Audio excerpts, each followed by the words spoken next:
Good evening, ladies and gentlemen. My name is Sebastian Mondaka, and today joining me is also Parker Garash. And before we get into all the details of this game between Desert Mountain and Notre Dame Prep, Parker Garash got to talk with Coach Hamilton right before the game started. So let's go straight into the interview.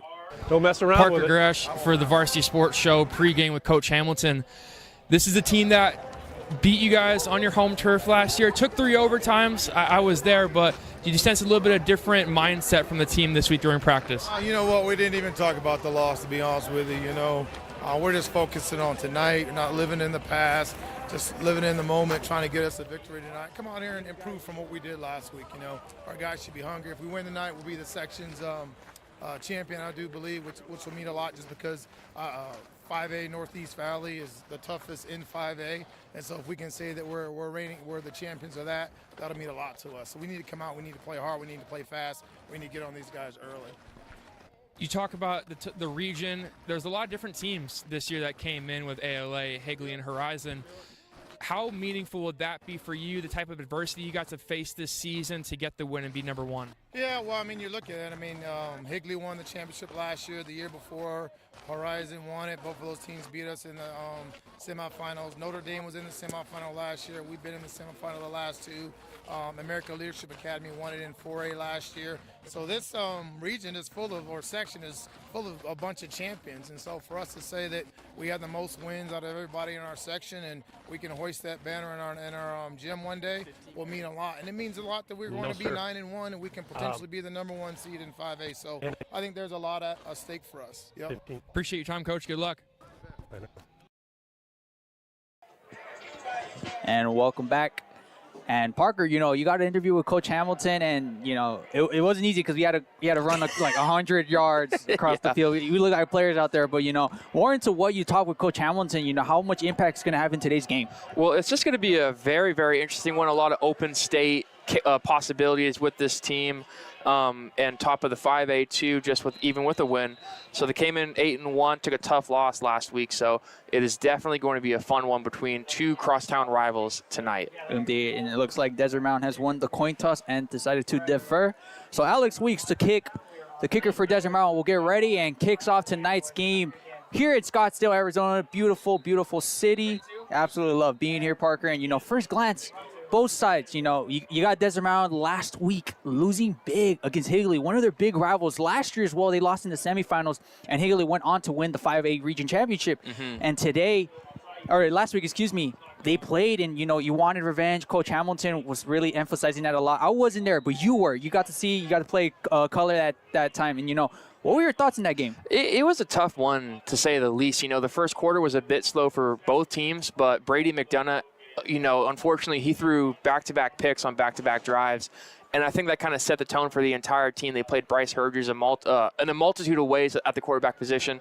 But now with this team, this is also the team that beat them last year on their home turf, so they might come out with a little bit more aggression with especially the loss last week. Indeed, as Noah Trigueros has the ball, is going to take it for the QB sneak up for approximately 6 yards, and that's one of the big main points in the offense for it. Not only does Noah throw the ball, he also rushes as well. As we get the stats for Noah Trigueros, 69 carries, 362 yards, averaging 5 yards per carry. He averages 40 a game, which is huge. You want a quarterback that's dual wielding, able to run it and able to pass as well. And first play of scrimmage for the Irish is going to be a run play via their quarterback. As we're going to have drop back for the QB, takes it off. He's going to hand it off to his running back, Brady Meyer, with the reception there. Ends up getting a couple good yardage there. It's going to be a first down, move the chains, and 2 plays, all it takes for the first down, with Brady Meyer with the carry. Yeah, Meyer, he's I would say he's running back 2 behind Trigueros, and also Jamison Bush we're going to see a little bit too. He's got 29 carries on the year for 3 rushing touchdowns, so he could be used in a little bit of a slot receiver, running back position tonight. Trigueros with the hands it off to Meyer once again. He gets met up immediately in the line of scrimmage, gain of 1. And more to what you mentioned, you were looking at the Max Prep stats, and they don't have like a certain established running back number 1. They like to spread the rock a lot, and especially with quarterback Noah Trigueros, he likes to keep it as well. He doesn't see what he likes, he doesn't hand it off, he keeps him himself, and he's able to make a lot with his legs. Yeah, he's also got a great arm, 165 for 244 on the season, 67% completion rate. So he's definitely a guy that can use his legs, but also use the big arm he's got to his wide receivers. Indeed, as Trigueros gets ready for the snap in the backfield. It's going to hand it off to Meyer once again, but it's going to be met up immediately by, I believe, Dylan Hipp making the big play there. Yeah, we've emphasized all year long the defensive line for Desert Mountain has just been a problem. Last week, it was a bit tough because of a lot of injuries. You know, Hipp was one of the guys that got banged up. Will Saba, Santana Wilson. Dylan Tapley was a bit injured with his shoulder injury, but Tony Cumberland back in the lineup after missing a couple of weeks. He's looking to have a big game tonight too to cap off the season. But yeah, great defensive line that Notre Dame is going to have to deal with. Indeed, Churro gets the ball. It's going to be met up there by Tony gosh. Cumberland, making the big impact already. Cassius Anderson meets him there. He's going to end up completing it, I believe. As we're going to see, it's actually going to be an incomplete. But what a grab there by, I believe, number 8 on the team. Cody Wells making the big play there. It's actually going to be number 0, Aaron Ramos. 8 and 0. Oh, they look identical out there. But more what you mentioned, Tony Cumberland making his presence known, making a huge 3rd and 8 there and allowing the 4th down to come in and forcing the big throw there by Trigueros. Yeah, right on cue, you know, with him. He will have a lot of plays tonight. You're just like, how does someone do that as a sophomore? But he comes into tonight with... Oh, I accidentally took his stats off. Man, I think maybe because I assumed he wasn't going to play after missing this last few weeks with injury. But he's got 4 sacks on the year, 5 sacks. And, yeah, he's just been an absolute problem for teams to deal with. Really, yeah. 4 sacks without playing the entire second half. Almost a block punt there by Desert Mountain. Special team making a play. And is that going to result in a great play there by the punter of Notre Dame Prep, Luke Liborio. Huge play there. Almost gets blocked there. It gets the punt off through and looks like a punt of approximately 60 yards there. Desert Mountain going to start off in bad field position in their own 6-yard line, I believe. Yeah, we've seen this team constantly throughout this year block field goals and punts like it was nothing. Santana Wilson has been a big part of that. Lucas Bloomling, Elijah Bankwell as well. So, you know, I wasn't going to be surprised if that ended up as a block, but great punt by him to put Desert Mountain in tough field area where I can't even really see. So I'm going to have to peek around the corner right now tonight. The luxury of the press box. As we're going to have Brady McDonough in the backfield tonight. Likes to play mix and match with Herges, as he's going to keep it for himself. Breaks it through the cap and gets good 10 yardage there. First play and first down already for the Wolves. Yeah, he's been a bit banged up too. I had some people tell me he was suffering from an ankle injury at the beginning of the season, but I think after the bye week, we saw a little bit of him be more aggressive with his feet against ALA Gilbert North in that victory. Tough week last night. He's probably going to come with a little bit more of an edge to him, a little bit more, you know, I think just a presence that he wants to really show that he's capable of being a Division I quarterback. So he could be in store for a big game too. Indeed, the Navy commit. Going to throw it on the second pass. Going to pass it on to Journey Solomon, who's really been quietly breaking tackles here, gaining a good 20 yards there. And like we mentioned, Journey Solomon, you know, you got big receivers such as Jack Freeber and not forget Dylan Tabley. But Journey Solomon, he's been very quiet, but he's very dangerous when he gets the ball. Yeah, Journey Solomon and Cameron Terry is someone also I want to shout out to. They've been kind of guys that have come into this offense, you know, they were looked at as probably a second and third stringers, but with the type of injuries they've had to Sheffrin and Ryan McDonough and multiple other guys, Journey Solomon and Cameron Terry have been big-time players this season. As he's going deep for Tapley, just knocked down there, but you saw the idea there. Brady McDonough just throwing it to his, I want to say his number 1 receiver for Desert Mountain, and it was great coverage there, don't get it wrong. As I'm not sure who was on the coverage there. It's pretty hard to see. I'm going to take a guess. The luxury of the press box, man. We can't really see. It's going to be, I believe, I can't see the first number. We need binoculars. So we need binoculars. So one of the DBs, I believe that's number 32 on the play. 22. Is it 22? It's going to be Matthew Trigueros. So I believe the brother of Noah Trigueros there, making the play there on Dylan Tapley. And Brady McDonough first in completion there. And just like that, we get some dirty laundry in the field. Yeah, to hit back at Tapley really quick. Penalty against the From the Wolves. film, Second down. Tapley is wide receiver number 1. From the stats, Jack Freeberg has been number 1 all year. Tapley was injured for 1 week against ALA Gilbert North, but on the year, Jack Freeberg's got 57 receptions for 585 yards and 5 touchdowns. Tapley's got 39 receptions for 575 and 9. So these are 2 great quarterbacks that are going to have wide receivers that are going to have major impacts. As McDonough passes on to Tapley there, makes the great redemption there and gets the first down after the false start from Desert Mountain. And something that I like to emphasize every week is the penalties. Desert Mountain, they like to play clean games, but I don't remember which week exactly. I believe it was against Chaparral or no, it was actually against Sunrise Mountain where they allowed 25 penalties in that game. We didn't get to leave the parking lot until 10:30. Just of how many times the time stopped. It was unbelievable. Coach Hamilton was. They still came out with 25+ point win. Yeah, so. they ended up winning 31-7. But the penalty game, Coach Hamilton was livid as McDonough looking deep finds Jack Freeber, but great play there by one of the linebackers for the Irish. It's going to be number 2, Deacon Shea. Read McDonough the entire time there, and it's going to be 2nd and long, or 2nd and 10 coming up for the Wolves. Yeah, Deacon Shea and also Aaron Ramos as the free safety for Notre Dame. Those are going to be 2 guys to watch out for. They're very fluid, very all around the field. They're going to cover these guys really tight, I think, too. So it's going to be very fun to watch. I'm very excited about this game, to say the least. So with Ramos back there, with Shea and a lot of other guys, expect to see a lot of fireworks come out of this Notre Dame defense. Indeed, as you have True Worlds on Dylan Tapley's, McDonough's going to find the big gap there and able to run it for the first down there. And this drive alone, we see Brady McDonough keeping the ball, and he's able to average it out himself.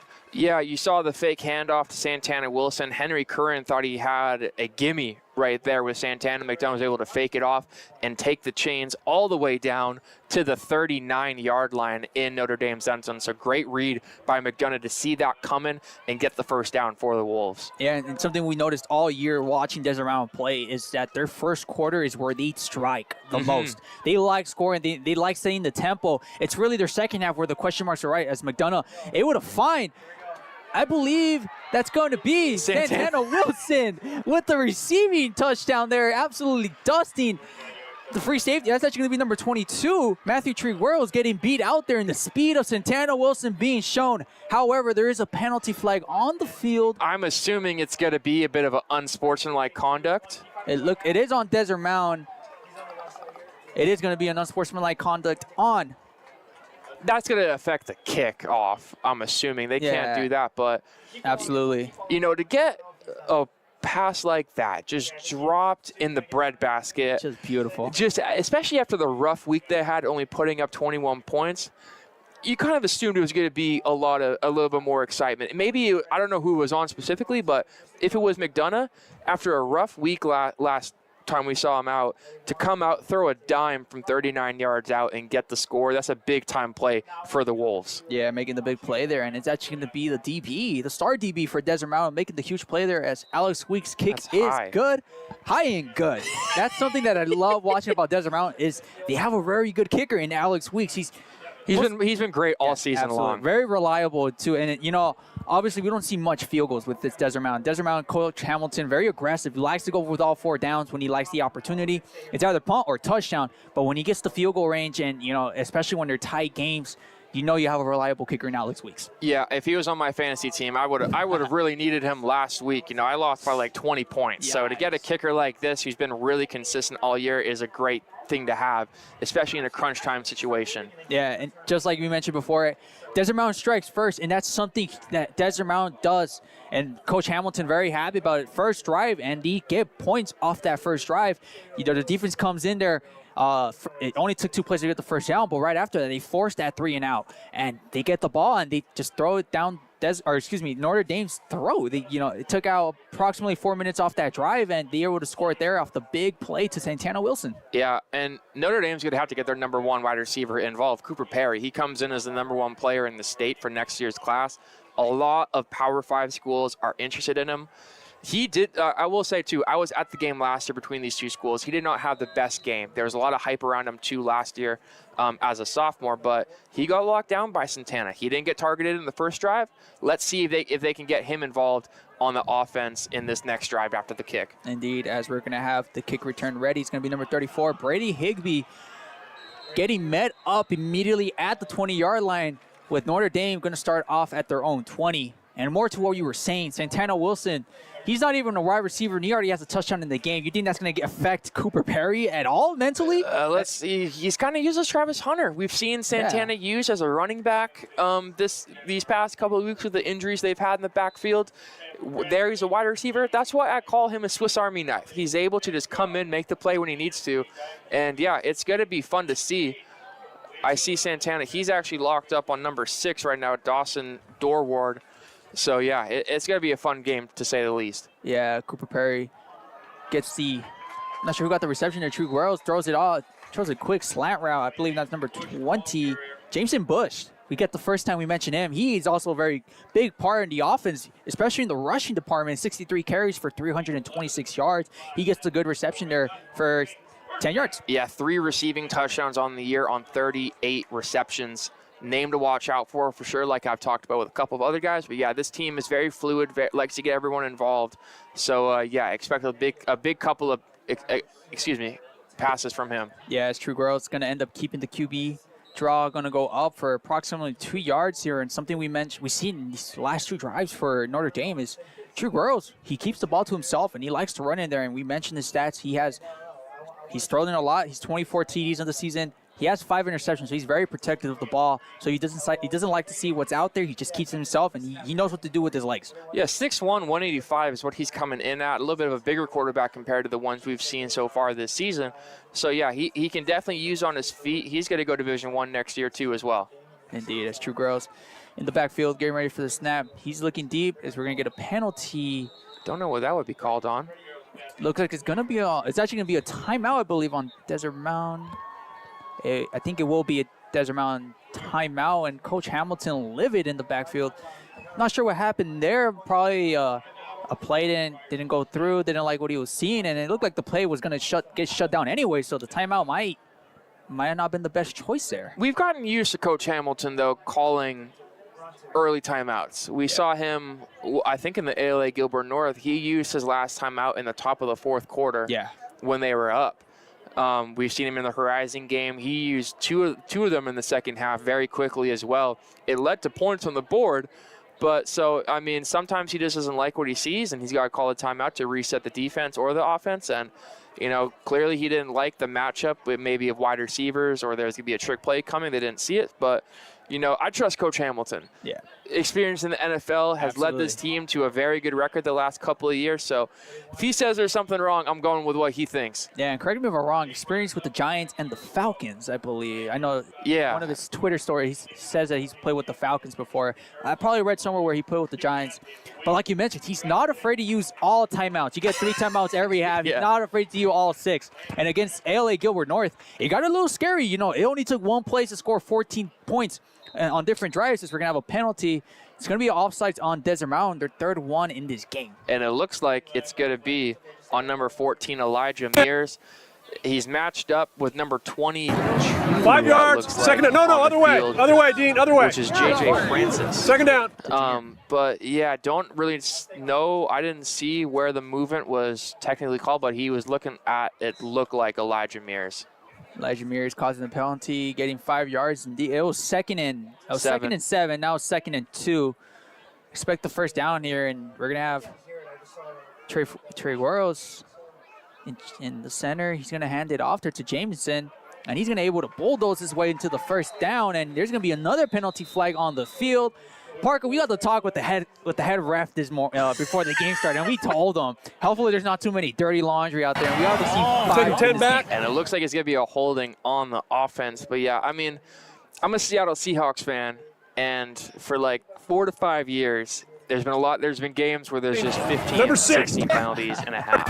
So I'm used to seeing penalties every Sunday. So, you know, tough break here between the two teams. It was on Notre Dame because they're going to get pushed back. Yep. But, yeah, I mean, penalties is just something we see at the high school level a lot more than I think people want to. 2nd and 7 now, so the penalties essentially negate. Still going to be a play, just 2 plays later. 2nd and 7 still. Trigueros in the backfield. Shotgun formation, gets the ball there, looking to his left, throws into the middle. Going to collide with the ref there, but it is going to be a completion to Colton Jones, their quote-unquote, could be number 2 receiver of this team. More about him. He has 25 receptions of the year before this game, 410 yards, averaging about 45 yards a game with 5 touchdowns in his pocket. So yeah, and also in on that play, number 20, Jamison Bush, took a little shot at General Solomon after the play, sent him back a couple of yards. So this might get a little bit chippy, which I kind of enjoy. Very competitive. We always enjoy a competitive game. As Chiguero's in the shotgun formation again, formating Jamison. He has some open space here, but immediately read by Desert Mountain. But he breaks the first tackle there, breaks the second, gets met up there by number 28 on Desert Mountain. Tyler Stanford making the play there to stop Jamison from getting even more yards there. Yeah, it's going to bring up second and short. Great play by them to watch the read. You know, again, I mean, if the O-line can hold up, and they've had a lot of top offensive linemen go to the Division I level, so it wouldn't be a surprise if this offensive line holds up. But if they're able to just protect Trigueros to make the play, they're going to have a very successful night passing the ball. Indeed, and it's something we emphasized a lot, especially in the game against Cactus. Cactus, their only was unable to protect their quarterback, and Desert Mountain was just all over him the entire game, and just for allowing no yards there, as Bush is going to get the ball there, and it's going to fight his way for the first down, and moves the chains here with 4 minutes and 40 seconds left in this first quarter. Moving on the change there, Trigueros having plenty of times there. We've seen most of the majority of the play in shotgun formation, and obviously knowing how Tony Cumberland and Cassius Atherton in that defensive line edge and just bulldozing their way in, just needs to make time there. As there's going to be a blitz there, it's going to be showed up, but the pass is going to be completed to Jamison Bush, and these last 4 plays, it's just been to Bush there, and able to just keep moving the play forward. Yeah, in on that play, number 18. I believe that's our guy, Michael Sheldrick. Yes, Mike Sheldrick. Michael Sheldrick has been a staple in the backfield as of these past couple of weeks with a pick 6, or he got a pick. Yeah, he got a pick 6 against LA Gilbert Norris. So he kind of plays that free safety role when Dylan Tapley isn't on the field. But, yeah, definitely something to watch out for in the backfield with him and Elijah Bankwell. As Ramos gets set for the screen, gets the fake off there, and Trigueros going to end up keeping it himself. He beats out Dylan Hip on the right side, excuse me, and able to get about 5 yards. It's going to be third and short, I believe. I'm waiting for the updated. Yeah, it's going to be about it looks like 3rd and 5, 3rd and 4. So a gain of approximately 3 yards there. Going to be seeing the third down there over there, so only one can assume. And just like that, Trigueros keeps the ball there, gets a couple yards there, and it's going to be third and manageable for them on this rather lengthy drive, although not the yards you want to get. Or let me rephrase that. You know, the yardage, you're pushing forward, but it's a very lengthy drive now. We're going to just approaching 3 minutes in this first quarter. As Trigueros in the shotgun formation. Getting ready for the snap, receives in D, looking to his right side. He's going to end up passing it off to number 6, Dawson Dorward, with, I believe, Santana Wilson in coverage. Right? Actually, that might have, it will be Santana Wilson in coverage, but met up there by number 55 on the team, Colton Borodkin, making the tackle there, and it's going to be 4th and 7. 4th and 7, looks like probably a loss of 2 yards there. Probably a bit of a confusion here, and looks like they might go for it here in the opposition 39-yard line, 4th and 7. What do you think, Parker?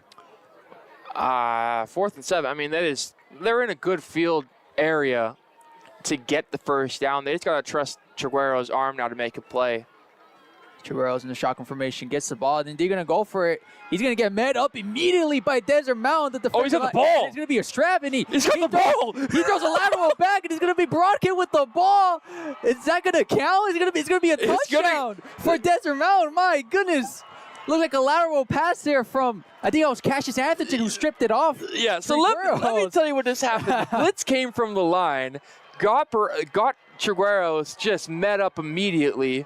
He was able, Cassius Atherton, to rip the ball out. He was about to run. He was falling down, tossed it back to Colton Borodkin, and took it downfield to the house. That is one of the most insane plays I think we've seen from this entire team all year. What a play. What a play by Cassius Atherton to do that. Being aware of my gosh. And seeing that could have backfired so bad. Touchdown. 7 points on the board, or 6 points right now pending the kick. Or no, excuse me, 13 points. They scored on their opening drive. Yep. And it looks good indeed. An extra point is good. What a play. There. Oh, my goodness. Wow. I was trying to just comprehend. I'm just so glad I got the names right of who had the ball there. So I'm glad everything went great there. And it looks like going for it at fourth down is going to bite the Irish. Yeah, in the back. Cassius Atherton gets the hockey assist right there, dumping off the ball. He might get given the fumble recovery, and Borodkin gets the fumble touchdown. That was one of the most insane plays I've seen. We've seen some crazy plays from this team all year.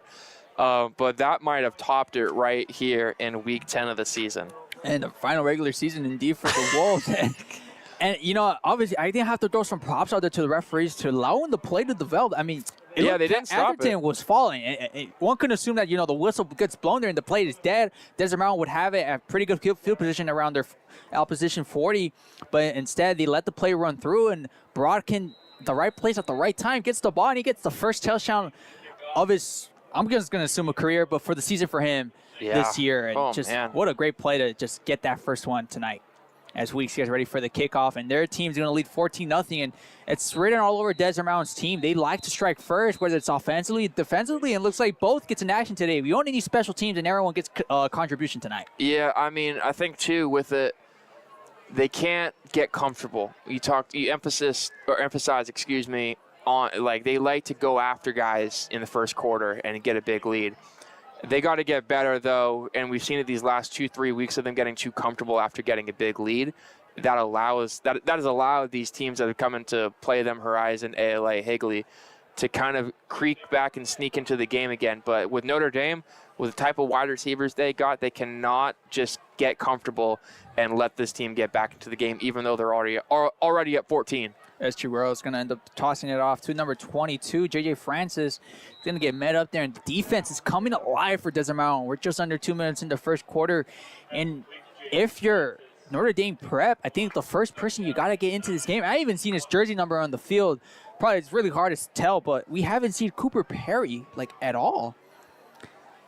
And just hopefully he gets a good play somewhere in the, as we're just approaching a minute and 30 seconds, and offense needs to step it up here for the Irish, as Triguero's going to try to just forget about that strip sack from Cassius Atherton, and he's shotgun formation, already getting pressure there. Dylan Hipp making the big plays. Preston Jones just throws it out there, and he finds an open receiver, but what a great awareness play there by number 18, Mike Sheldrick, who's been making a name in this Desert Mountains team. I am starting to love how Michael Sheldrick plays football. Came in with the block. Didn't even try to get, the interception. Just wanted to get that thing out of bounds to bring up third down and long.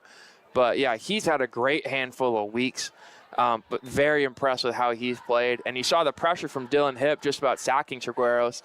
So, yeah, this defense, I mean, they seem a little bit more alive, especially with Tony Cumberland, Cassius Atherton back, and a lot of their DBs just playing spot-on football. Indeed, and you can even see the presence, how much of a difference Tony Cumberland, the Oregon commit, come in, as you're going to have a quick blitz rush there from number 25.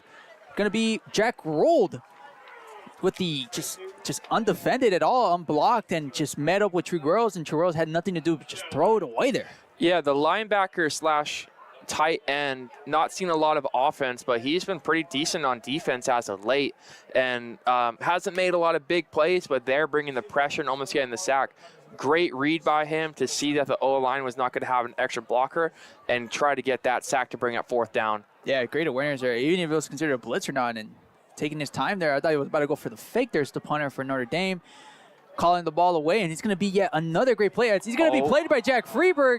He muffs it there, but he ends up getting the ball there, and I know Coach Hamilton is going to let him have it. He's going to let him have it there. With those type of plays, we have said all season long, let the ball go out of bounds or just jump on it. And there, I think he thought, the special teams member of Notre Dame was just going to kind of ease off and he's going to make a play. But, these gloves just have good enough grip to catch a ball. Maybe not make a play like that, but yeah, that could have went bad very quickly. Yeah, he's just very undecisive whether he wanted to catch the ball or not, and he decides just to get it there, and almost resulted in a bad play there for Desert Mountain, and it's been really spotless game so far for Desert Mountain, as I think that's going to be the first handoff carry to Cameron Terry there, And I believe that might do it. I believe we're on one more play there. Brady McDonough hands it off to Cameron Terry.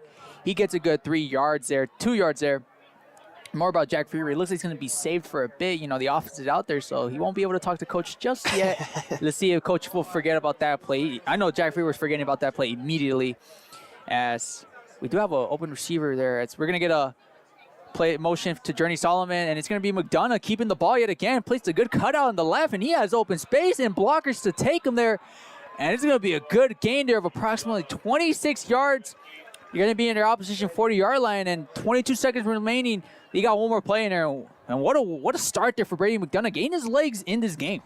Yeah, I think he's wanting to have a comeback game. It has not been a good recent weeks. 9 interceptions on the season. We've had 9 games. He hasn't thrown an interception in every game. He had 2 last week, a couple against ALA, and also Horizon, but he had a great start to the year. And we want to see a senior quarterback do well, especially with so many guys that he's had. But after a rough couple of weeks, I think he's wanting to have a statement game for the rest of the state to see. It's McDonough looking deep. He's going to keep it in his legs. Looks to throw it, but ends up going to keep it. He fights the gap, and he's going to get the first down and more there.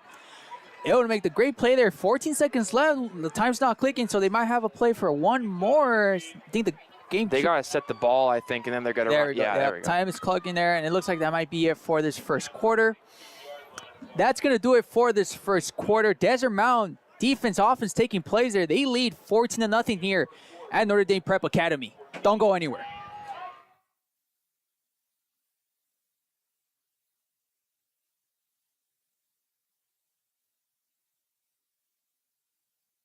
Hey guys, Vince here to talk about Angel Dentistry. It's where my wife and I have gone for over 10 years, and we trust them with our routine and extensive dental care because they care. Dr. Amber Angel is an Arizona native, born in the town of Miami, and has been practicing in the Valley over 20 years. For general to comprehensive dental services, call 602-788-2008. Located off of Cave Creek Road just north of the 101 in North Phoenix. Angel Dentistry, proud supporters of our young people and proud partners of the Varsity. When you think of family restaurants and sports bars, think Bonfire. Bonfire is part of the Tempe landscape, supporting local schools. Join the Bonfire Booster Club Challenge. Mention Corona del Sol, Desert Vista, Marcos de Niza, Mountain Point, or Valley Christian, and that school's sports program will earn loyalty points. The winner after football season will earn a fundraiser at Bonfire. Come for the food and fun, support the community. Bonfire, open every day east of I-10 on Warner. Show your game ticket all day Friday and Saturday and get 15% off. 480-306-6801.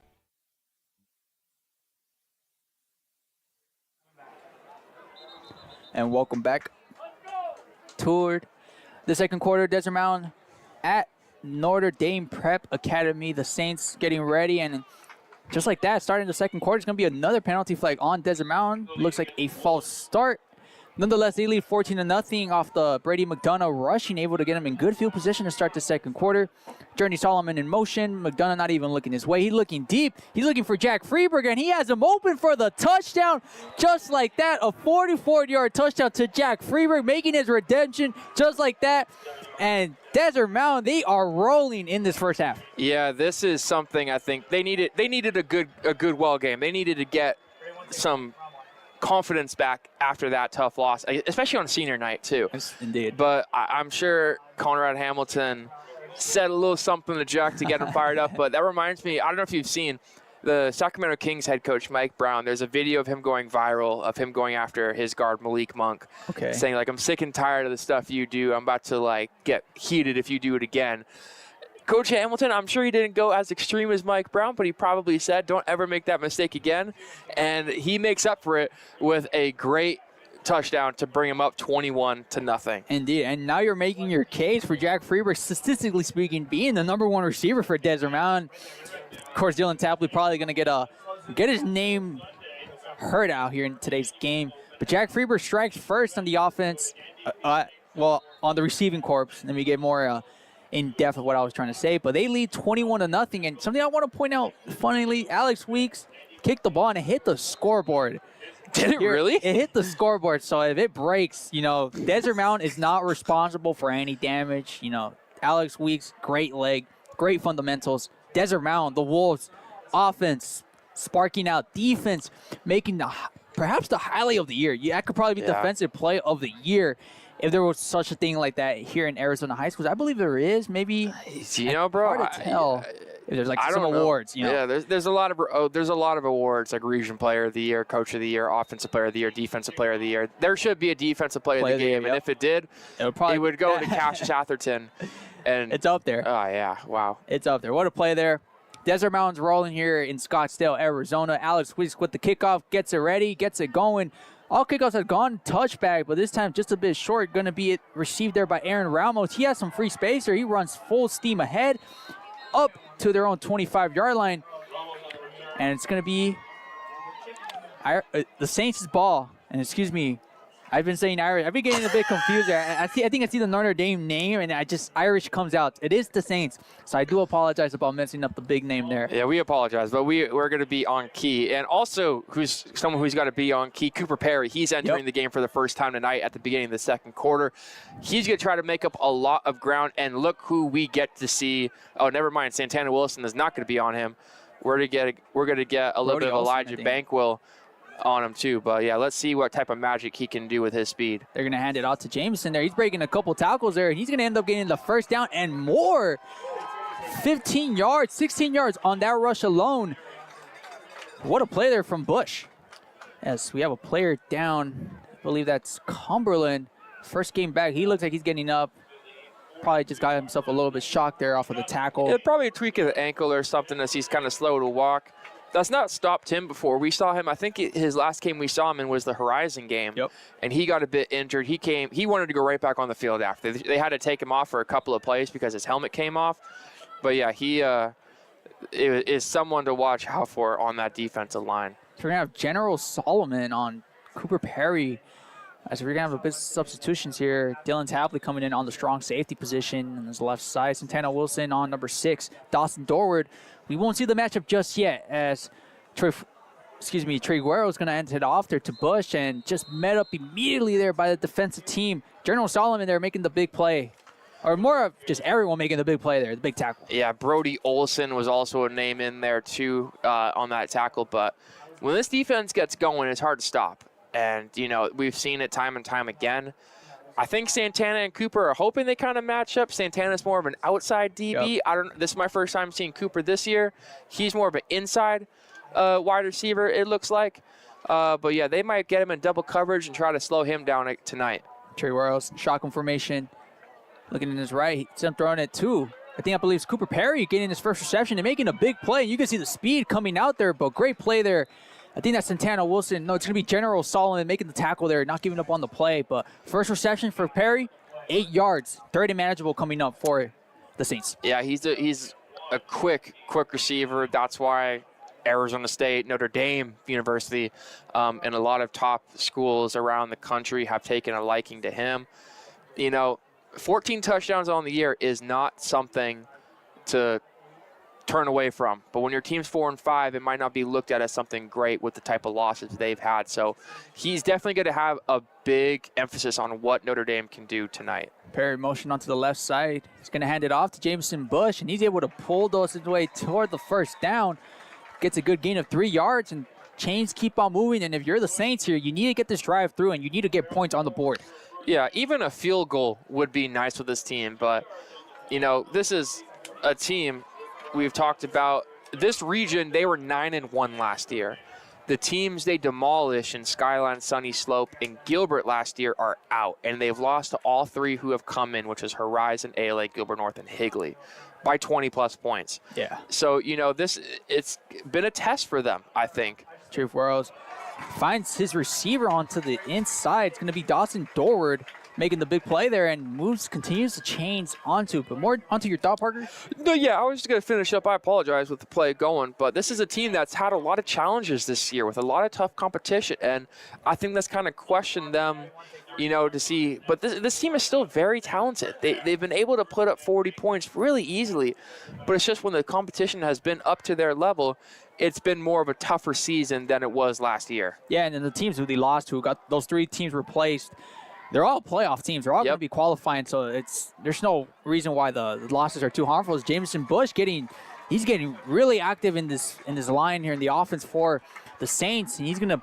just bulldoze his way. That's really what I've been saying. He just goes straight into the middle of the heart of Desert Mountain's defense, and he's able to get more than 10 yards off of that. And I think really 8 yards of those just come after contact. So yeah, those linebackers at Desert Mountain just got to get a little bit more going quicker. You know, he's been able to get through a couple of tackles and get those extra yards. So 8 yards after contact, that's extremely impressive. Yeah, as they're going to have Cody Wells motioning on to the left side. He's going to hand it off there. I believe that was Bush once again. Correct me if I'm wrong, Parker. I think it was.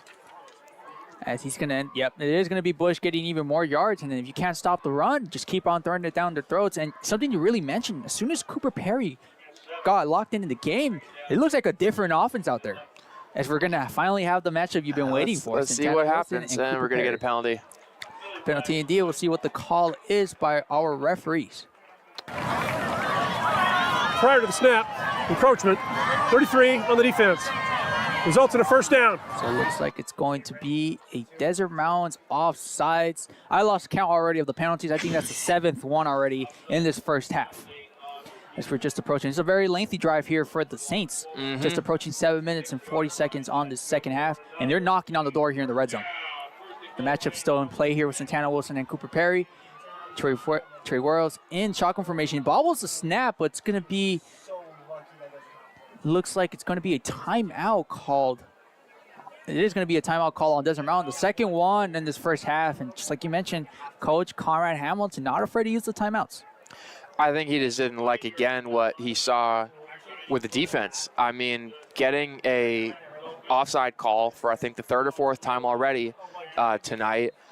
You had single-man coverage with Cooper and Santana, and I think just, you know, sometimes we've seen with Hamilton, he doesn't like it, he resets, and then they go and make an impact play. We saw it with the 4th down, like just now, when they got the fumble, excuse me. So, you know, this team is not afraid to pause for a second, reset, and make a big-time play. And, you know, they're up 21-0. Did they need to take a penalty? I don't know. But if it's to avoid points on the board for Notre Dame, they're going to do what they need to do. Yeah, indeed. And want to get his team right on track here. And it's the Saints. They're knocking on the door here, trying to get points on the board. And so far, it's just been all of them in the second quarter. And, you know, does part of that have to do with the fact because of Cooper Perry? As soon as he comes in, he starts making really good plays. And he has one reception for 8 yards so far. But I think just his presence alone in this game makes the big difference there. And also just really props to Trigueros, able to make a couple plays there. And, you know, I think the big highlight of this drive alone is Jamison Bush getting really hard yards after contact and able to just throw it down against this very tough Desert Mountains team. And he's going to look for the pass here. He's going to find one of his receivers, and it's going to go in there. It is going to be number 8, Cody Wells, making the touchdown. First one of the night for the Saints, and it's going to be a 6:21 game. So don't go anywhere. We still have a very close game coming by. Yeah. Could be 14 points after this kick. Great read by Trigueros to see him come off the edge like that. But, yeah, kind of more to your point for a second, Sebastian. With Perry in the game, yeah, he's going to cause a bit more attention, especially with the secondary of Desert Mountain. So great job by them to get somebody else involved, as the kick is good. The kick is good indeed. And just like that, touchdown is good. They still trail 7-21 against Desert Mountain. Drive took approximately 5 yards, or 5 minutes, excuse me, not 5 yards. 5 minutes, and now the offense is going to come out here and try to respond. And now that the offense for the Saints scored, they got some points on the board, and now it's time for the defense to step up and try to stop what I believe the big threat, which is Brady McDonough's legs. He's been making the huge plays around here, and he needs to be stopped somewhere. Yeah, I mean, I'm really excited to see what he can do in the second quarter. A great first quarter and first couple of drives for this team with the use of his feet, getting more guys involved, sending it downfield. So, you know, excited to see what he can do. But, I mean, we've seen Coach Hamilton go with Bryce Herges a lot, too, who's had a really solid start to his Desert Mountain career. So you never know what Desert Mountain has up their sleeve. Desert Mountain indeed, as we're finally going to get the kick. Luke Liborio getting ready for the kickoff here. First one of the night, going deep, and will be a touchback for Desert Mountain. They will start off in their own 25-yard line. And so far, what you've seen on that play alone, you think Desert Mountain needs to pick up the pace here? I don't know if I could say pick up the pace. I think their pace has been great. I mean, putting up 21 points in, 3 drives? Yep.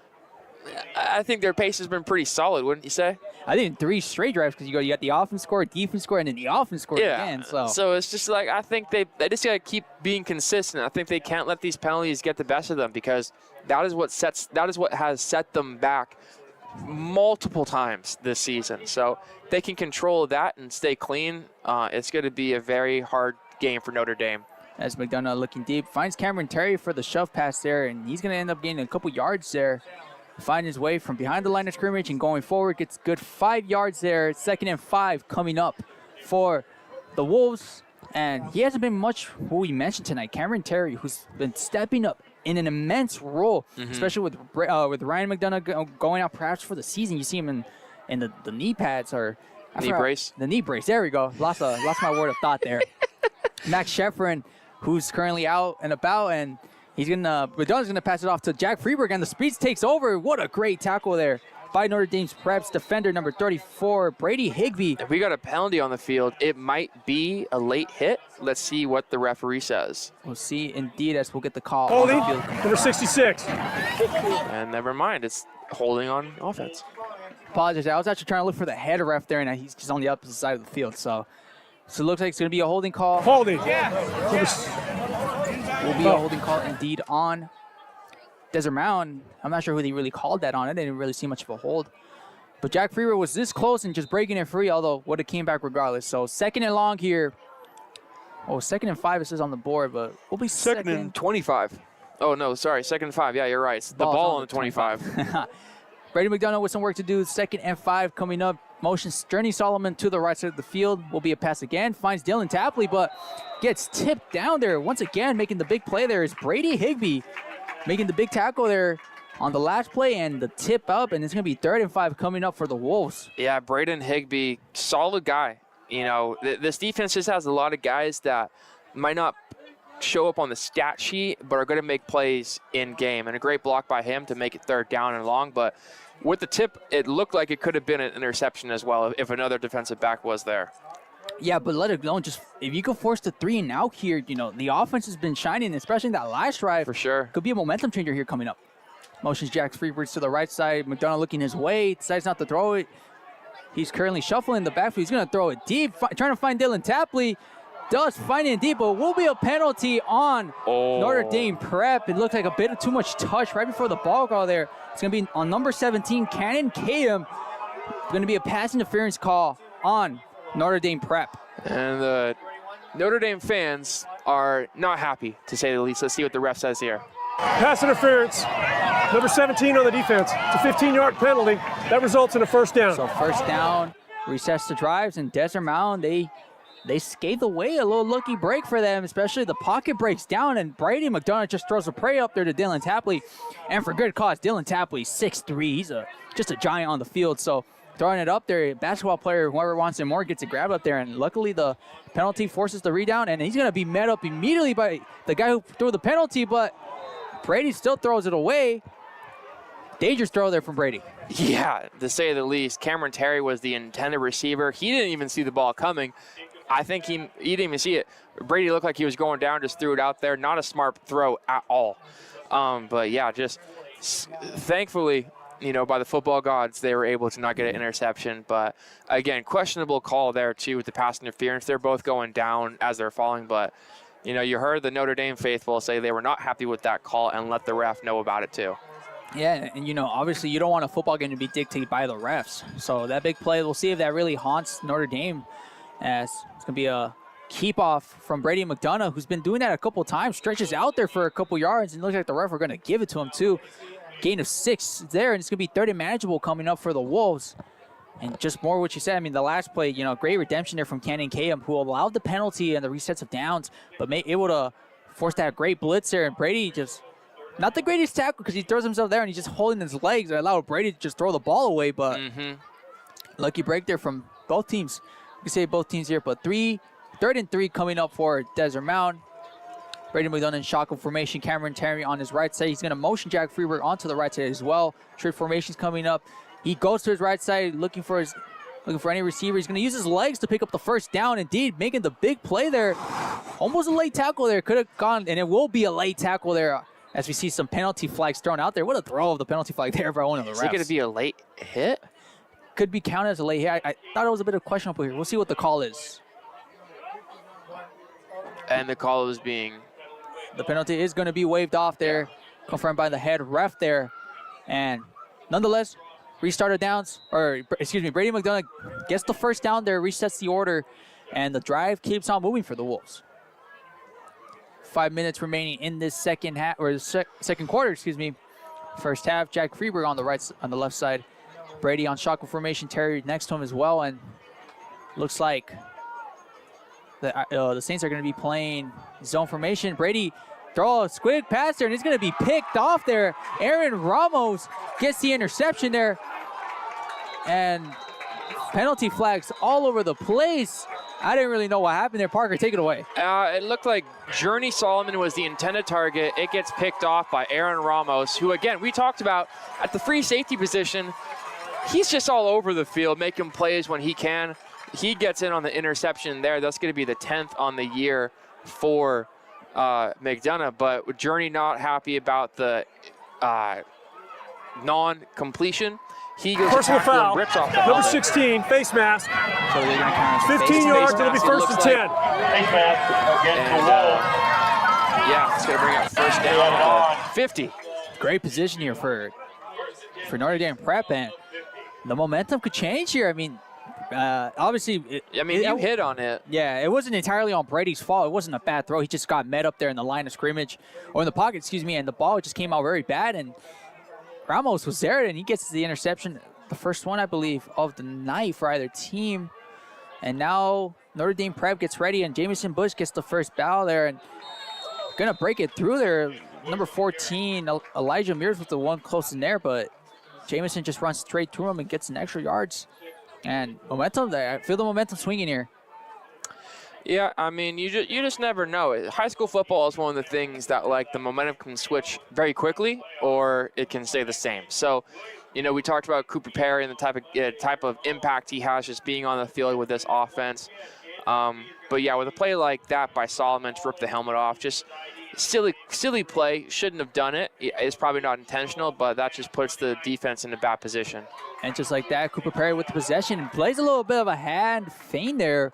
I'm not sure what was going on there. I saw like a little motion. He's able to get the first down there. Second reception, big play there, and the chains continue. I'm not sure who was on coverage with Cooper Perry, but I know one thing, it's not Santana Wilson on him. Yeah, it was not Santana. He's more of an outside cornered back like we've kind of hit on.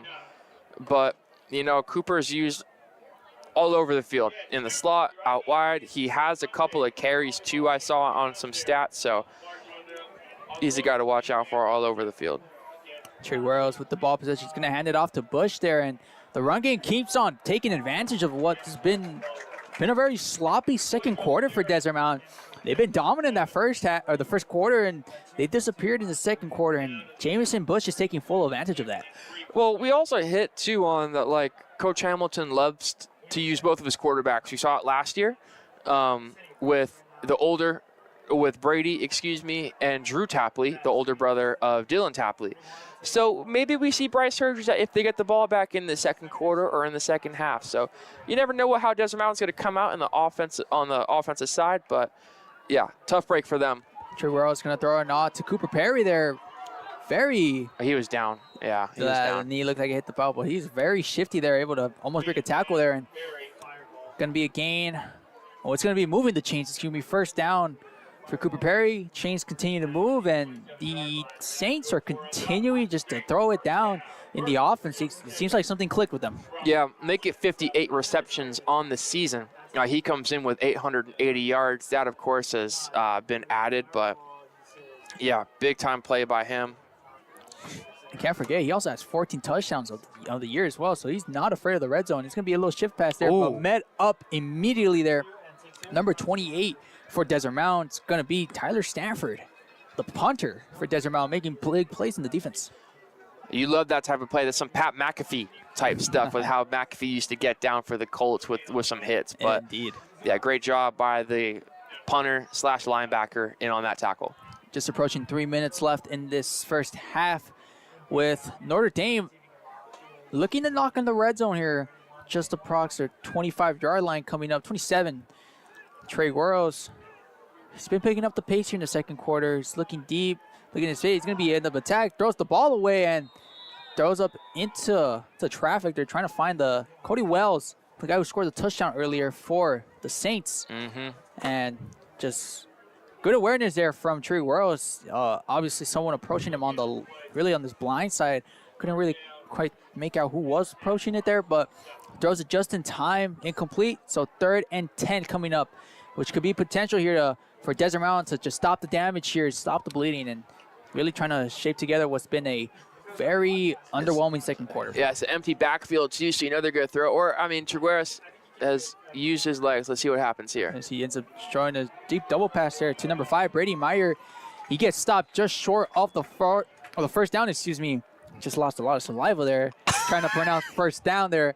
And it's going to be 4th and short coming up. Would be interesting if they go for it. They went for it in that first quarter, and it did not go their way. It resulted in that one huge crazy play there for Desert Mountain. And yeah, man. Looks like they're going to try to go for it here, being down 2 possessions. I mean, they're in their own 25. Desert Mountain is 25. But we saw what happened last time on 4th down.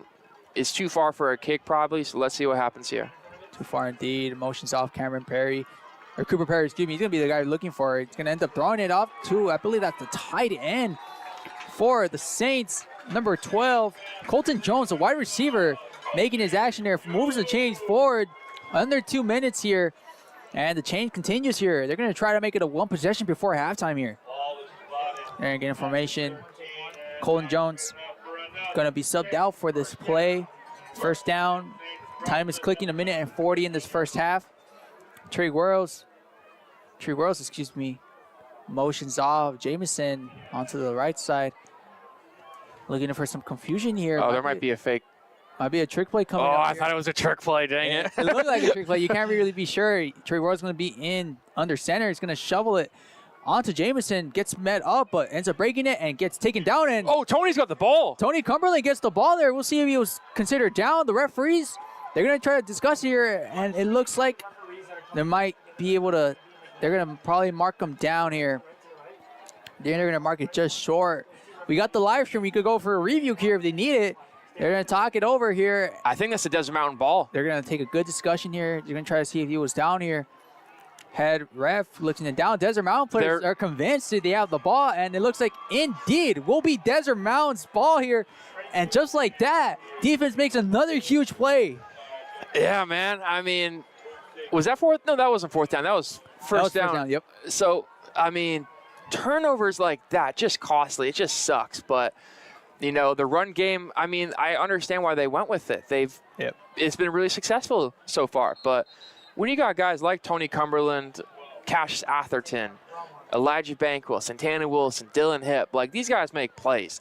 And again, Tony Cumberland, first game back, he wanted to make a statement, and he does with that fumble recovery. Yeah, it just the defensive lines making their presence known. They got a touchdown. Now they got another turnover under their name. Defense making a big play there. And I want to say huge play with a big asterisk on it, because if Notre Dame Prep would have scored on that play, it would have been a 1 possession. They score on back-to-back offensive drives, especially when Cooper Perry gets subbed in the game. And it looked like a complete different ball game. So now Desert Mountain has the momentum here. They got a minute left, minute and change, to see if they could probably get into field goal range, because you got such a great kicker in Alex Weeks. He's able to kick it 50 yards, I believe.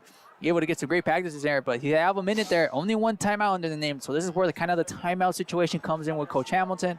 McDonough with the ball, looking deep, tries to find Tapley, and the connection was not there. Tapley getting strapped up tonight. Only 1 reception for a good 8 yards. Yeah, last week too, he had a bit of a rough game. You know, he did, I believe, have a touchdown on the night. But after that, he was a little bit slower. It was a little tough to get him involved with both quarterbacks. But you see Coach Hamilton sticking with McDonough here and trying to get more points on the board before the half ends. 1:12 remaining. Going to hand it off to the Terry, and he has open space. Goes into the middle. Bit of a great play there from Cameron Terry nonetheless, but I think if he would have cut into the outside, he had a blocker there and he had no one coming in. Decides to cut it through the middle and he gets tackled there for the gain of 13 yards. Time continues to clock there. McDonough on shotgun formation. He's going to look deep. He's looking for Dylan Tapley. Penalty on the field. Tapley gets the completion there. And time stops here with the penalty flag on the floor. Let's see what the head ref has to say. They're going to try to get the confusion out. It looks like they're coming back. So it looks like it's going to be on Desert Mountain. We'll see what the call is here. Illegal formation. Previous spot, 22. Replay first down. They're starting on the snap. So the play gets negated, which is probably loss of 5 yards here. So 1st and 10 coming up for Desert Mountain. 57, just under a minute remaining in this first half. They're going to see what they try to get as the blitz shows up there. Hands it off to Terry here. And it seems to me they're just going to milk the rest of this first half. Not going to try to get into field goal range. Probably not trying to play too risky here, especially with the last drive resulting in interception from Brady McDonough. So probably just head into halftime, regroup. They're still up by 2 touchdowns, and it was all them in the first quarter, but if I have to be honest with you, it's been all Notre Dame in the second quarter. They woken up, the offense sparked up, the interception for the defense been playing well. So it's only a matter of plays and, obviously not trying to turn over that ball, because if you don't allow those 2 turnovers, it could potentially be a tie game right now. It could be a different story. So defense making the big action here. Time just continues to clock, so I believe it's going to be the last play of the first half here with 20 seconds now. McDonough hands it off to Terry. Here gets blown up right at the line of scrimmage there. Props to number 6, Dawson Dorwood, making the big play there. So that's going to do it for this first half. It's been all Desert Mountain, but Notre Dame Prep not going away easily. They lead 21-7. We'll be back after this halftime break. Don't go anywhere.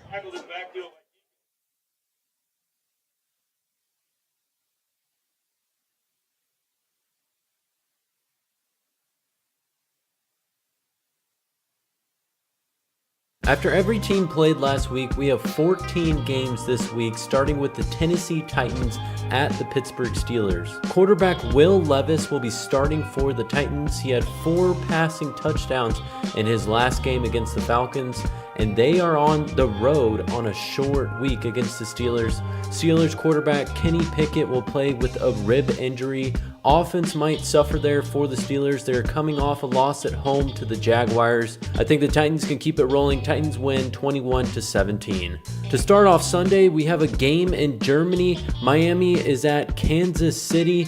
Fans are hoping for a lot of touchdowns, and I think that they will get them with Patrick Mahomes and the high-flying offense for Miami. It will be a shootout. Chiefs are looking to bounce back after a tough loss to Denver. Miami still hasn't beaten a team with a winning record this season. I think Kansas City will get it done. Chiefs win 34-28. The Minnesota Vikings suffered what could be the biggest loss of their season, with Kirk Cousins suffering a season-ending injury. So rookie Jaron Hall will start and the offense will not be the same. Atlanta needs a win, and they are starting a different quarterback, going with Taylor Heineke over rookie Desmond Ridder. Despite not knowing if Drake London will play for the Falcons, I think the defense will take advantage of Hall. Atlanta wins 24-10. The Chicago Bears are at the New Orleans Saints, and they are playing 2 road games in a row. They could possibly have Justin Fields back, but the Saints finally got their offense going in the last game against the Colts. Alvin Kamara has been running the ball extremely well, and the Bears defense has only been average this season. New Orleans will win this one 28-16. The Los Angeles Rams are at the Green Bay Packers. The Packers have lost 4 straight games. They lost to the Broncos and the Raiders, who are also teams with losing records. The offense hasn't scored more than 20 points since week 2. Matthew Stafford suffered a UCL sprain in his right thumb, and their 43-20 loss to the Dallas Cowboys. It's unsure if he will start. But even if he doesn't start, the Packers are struggling to win games. Rams will win this one 34-17. The Washington Commanders will be at the New England Patriots. The Commanders traded away their 2 top edge players this week. New England has a number of injuries at the receiver position, with Kendrick Bourne being placed on IR, and Devontae Parker in concussion protocol. The Commanders' offense found their stride against the Eagles, putting up 31 points, and Washington wins a close one here on the road despite their losses on defense 24-21. The Seattle Seahawks will be at the Baltimore Ravens. Baltimore is 6-2 on the season, looking like one of the best teams in the AFC. Their offense is clicking and the running game is starting to heat up. Seattle added Leonard Williams on defense and they are trending in the right direction. Both teams lead their divisions and are on hot streaks, but I think Lamar will get the job done at home. Ravens win 23-20. The Tampa Bay Buccaneers will be on the road at Houston. Buccaneers have lost 3 straight. The Texans had a weird game last game on the road and couldn't get one of the greatest offensive stories this season to perform. But the offense is still promising and the Texans are fighting for good positioning in their division, so they will come out firing. The Bucs do have 3 extra rest days, but it will not be enough to help them win. Texans will take this one 26-14. The Arizona Cardinals will be at the Cleveland Browns. Cardinals are 1-7 with 5 losses in a row, and they just traded away Josh Dobbs and are looking to rookie Clayton Tune to lead their offense. The Browns are a good home team and the defense is returning to be what they were at the start of the season. If the Browns can stop turning the ball over, it will be a blowout. Even if they do commit turnovers, the Browns will win 30-17. The Indianapolis Colts will be at the Carolina Panthers. The Panthers are coming off their first win of the season against the Texans. The Colts defense has been struggling in the last few weeks, and they have lost 3 straight games. Panthers are home underdogs, but I think that they can keep it rolling. Carolina wins 2 straight, beating the Colts 23-20. The New York Giants will be at the Las Vegas Raiders. The Raiders have had major turnover in the last week. They fired both their head coach Josh McDaniels and GM Dave Ziegler. Raiders' new head coach Antonio Pierce can't do worse than what they were doing before, and quarterback Aiden O'Connell will replace Jimmy Garoppolo at quarterback. The Raiders need to show their fans something positive at home.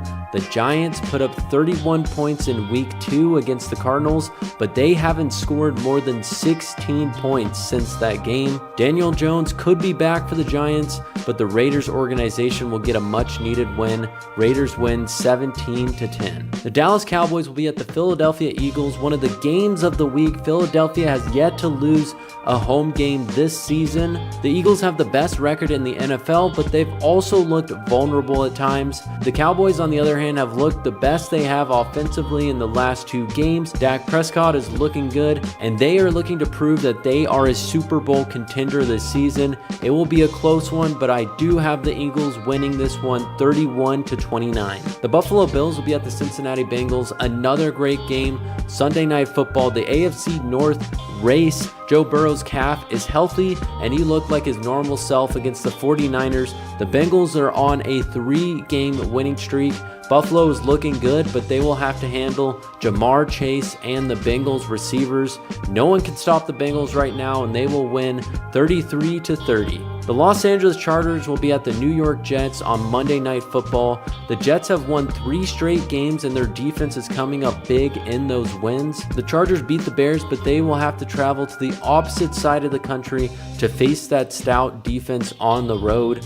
The Jets will do just enough on defense to win at home, making it 4 straight wins. New York will win 21-17. Those are my Week 9 NFL picks, and we will see what teams can keep it rolling this week. This has been Kyle Cooper with Varsity Sports, and enjoy the second half of the games.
On Wednesday night, the Texas Rangers defeated the Arizona Diamondbacks in Game 5 to clinch their first.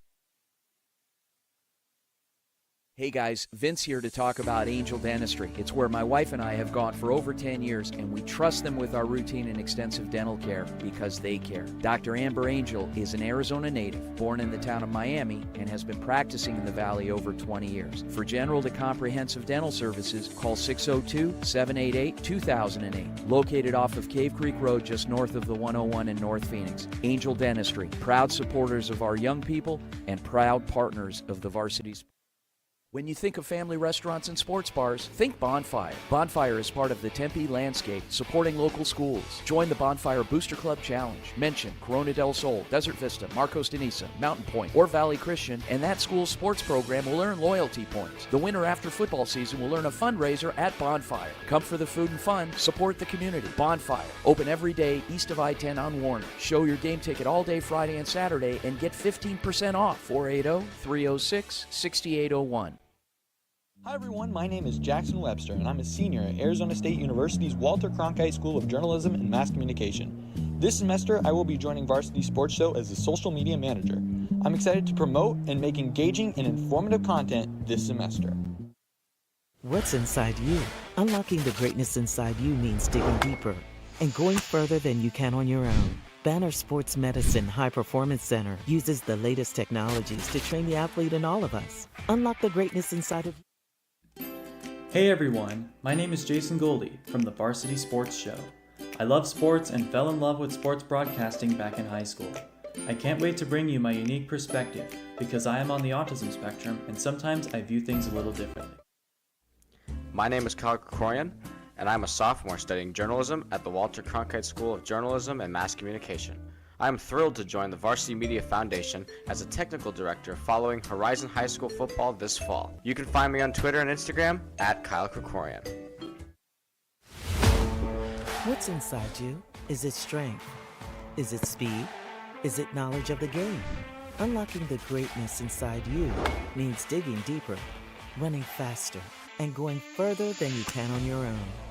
Banner Sports Medicine High Performance Center trains the athlete in all of us with technology, techniques, and hands-on experience customized to you. See what you're capable of by unlocking the greatness inside of you. Hey guys, Vince here to talk about Angel Dentistry. It's where my wife and I have gone for over 10 years, and we trust them with our routine and extensive dental care because they care. Dr. Amber Angel is an Arizona native, born in the town of Miami, and has been practicing in the Valley over 20 years. For general to comprehensive dental services, call 602-788-2008. Located off of Cave Creek Road just north of the 101 in North.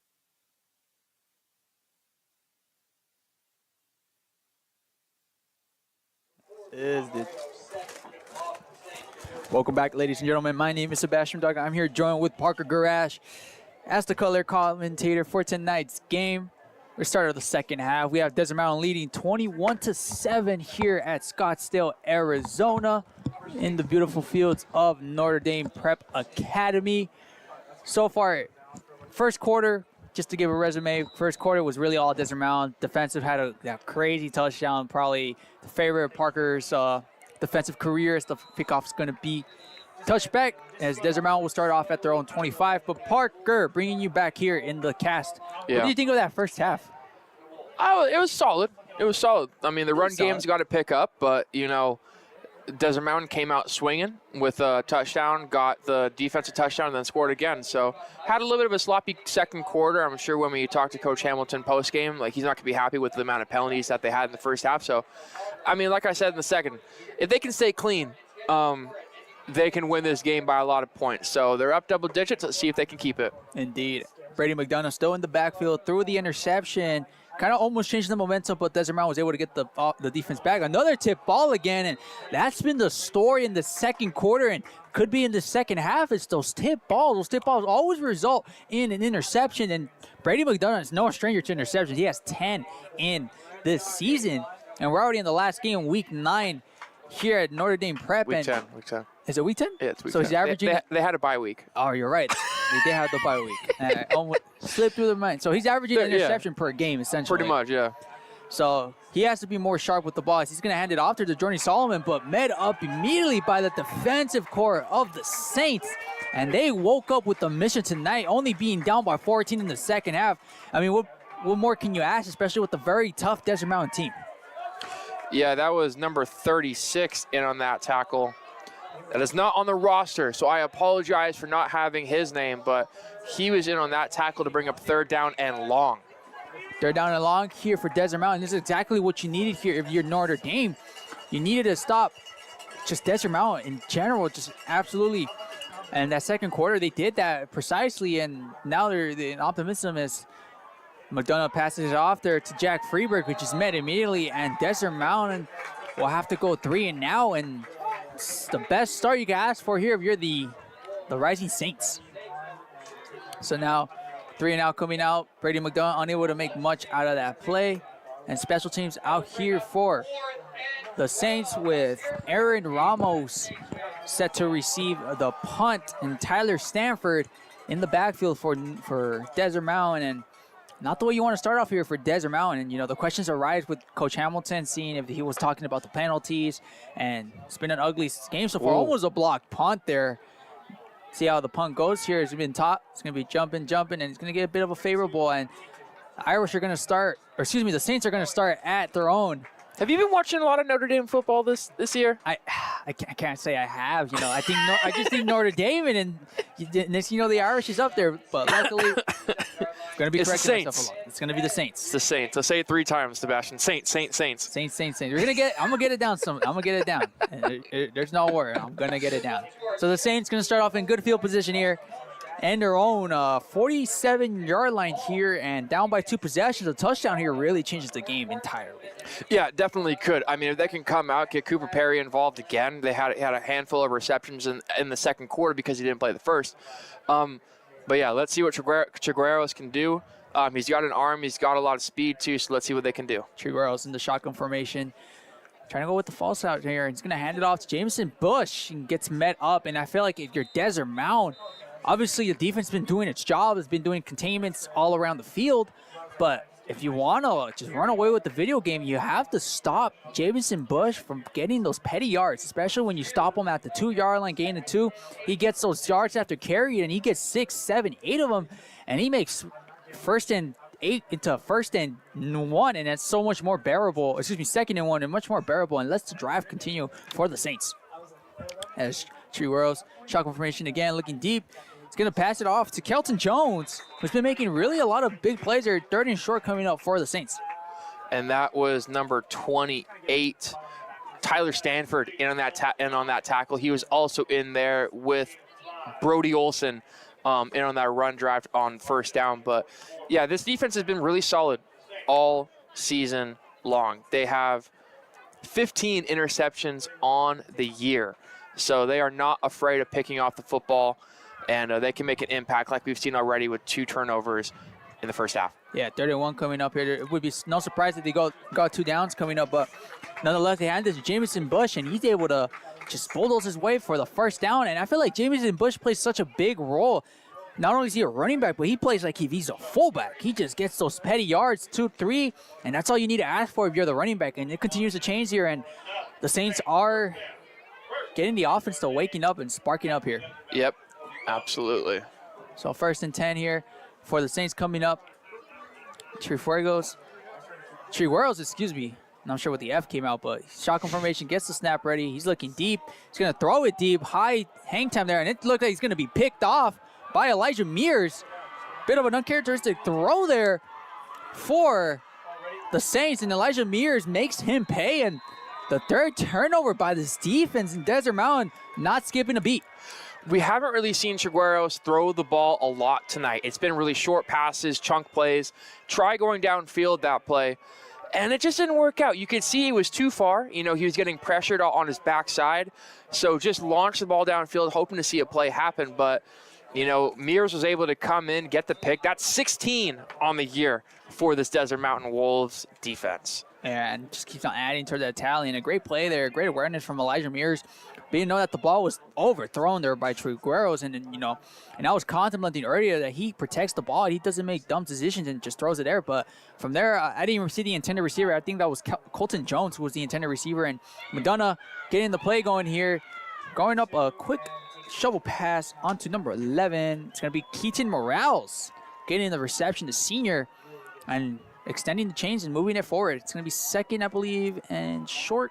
Yeah, second and short for sure. It looks like they're going to give him the first down. So 1st and 10 coming up for the Wolves. First down of this second half. Already approaching 8 minutes in this third quarter.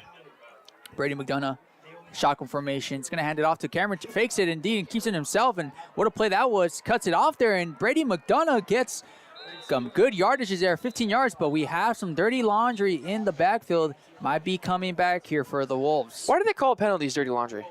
I'm not sure. I heard like a phrase where like all that dirty laundry, it doesn't look right when in the field. White, holding.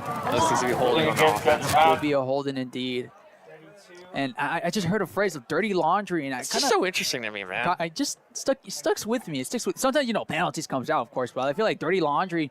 Nobody wants to see penalties. Nobody wants a football game to be dictated by the referee. So, we'll see if I can update my vocabulary soon.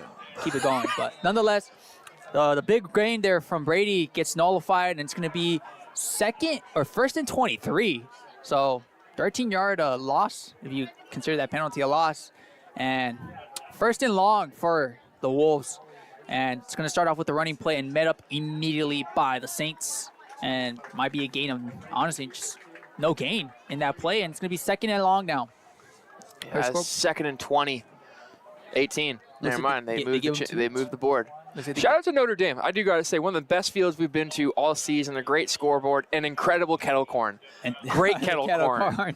I was downing it at halftime. Yeah, I won't lie. When you gave me one of the pieces, it was really good. But since I have braces, I can't really eat or popcorn, because I don't want it to get stuck on my teeth and spoil. And, by the time I get home and brush my teeth. So, nonetheless, second and 18 coming up, full blitz coming.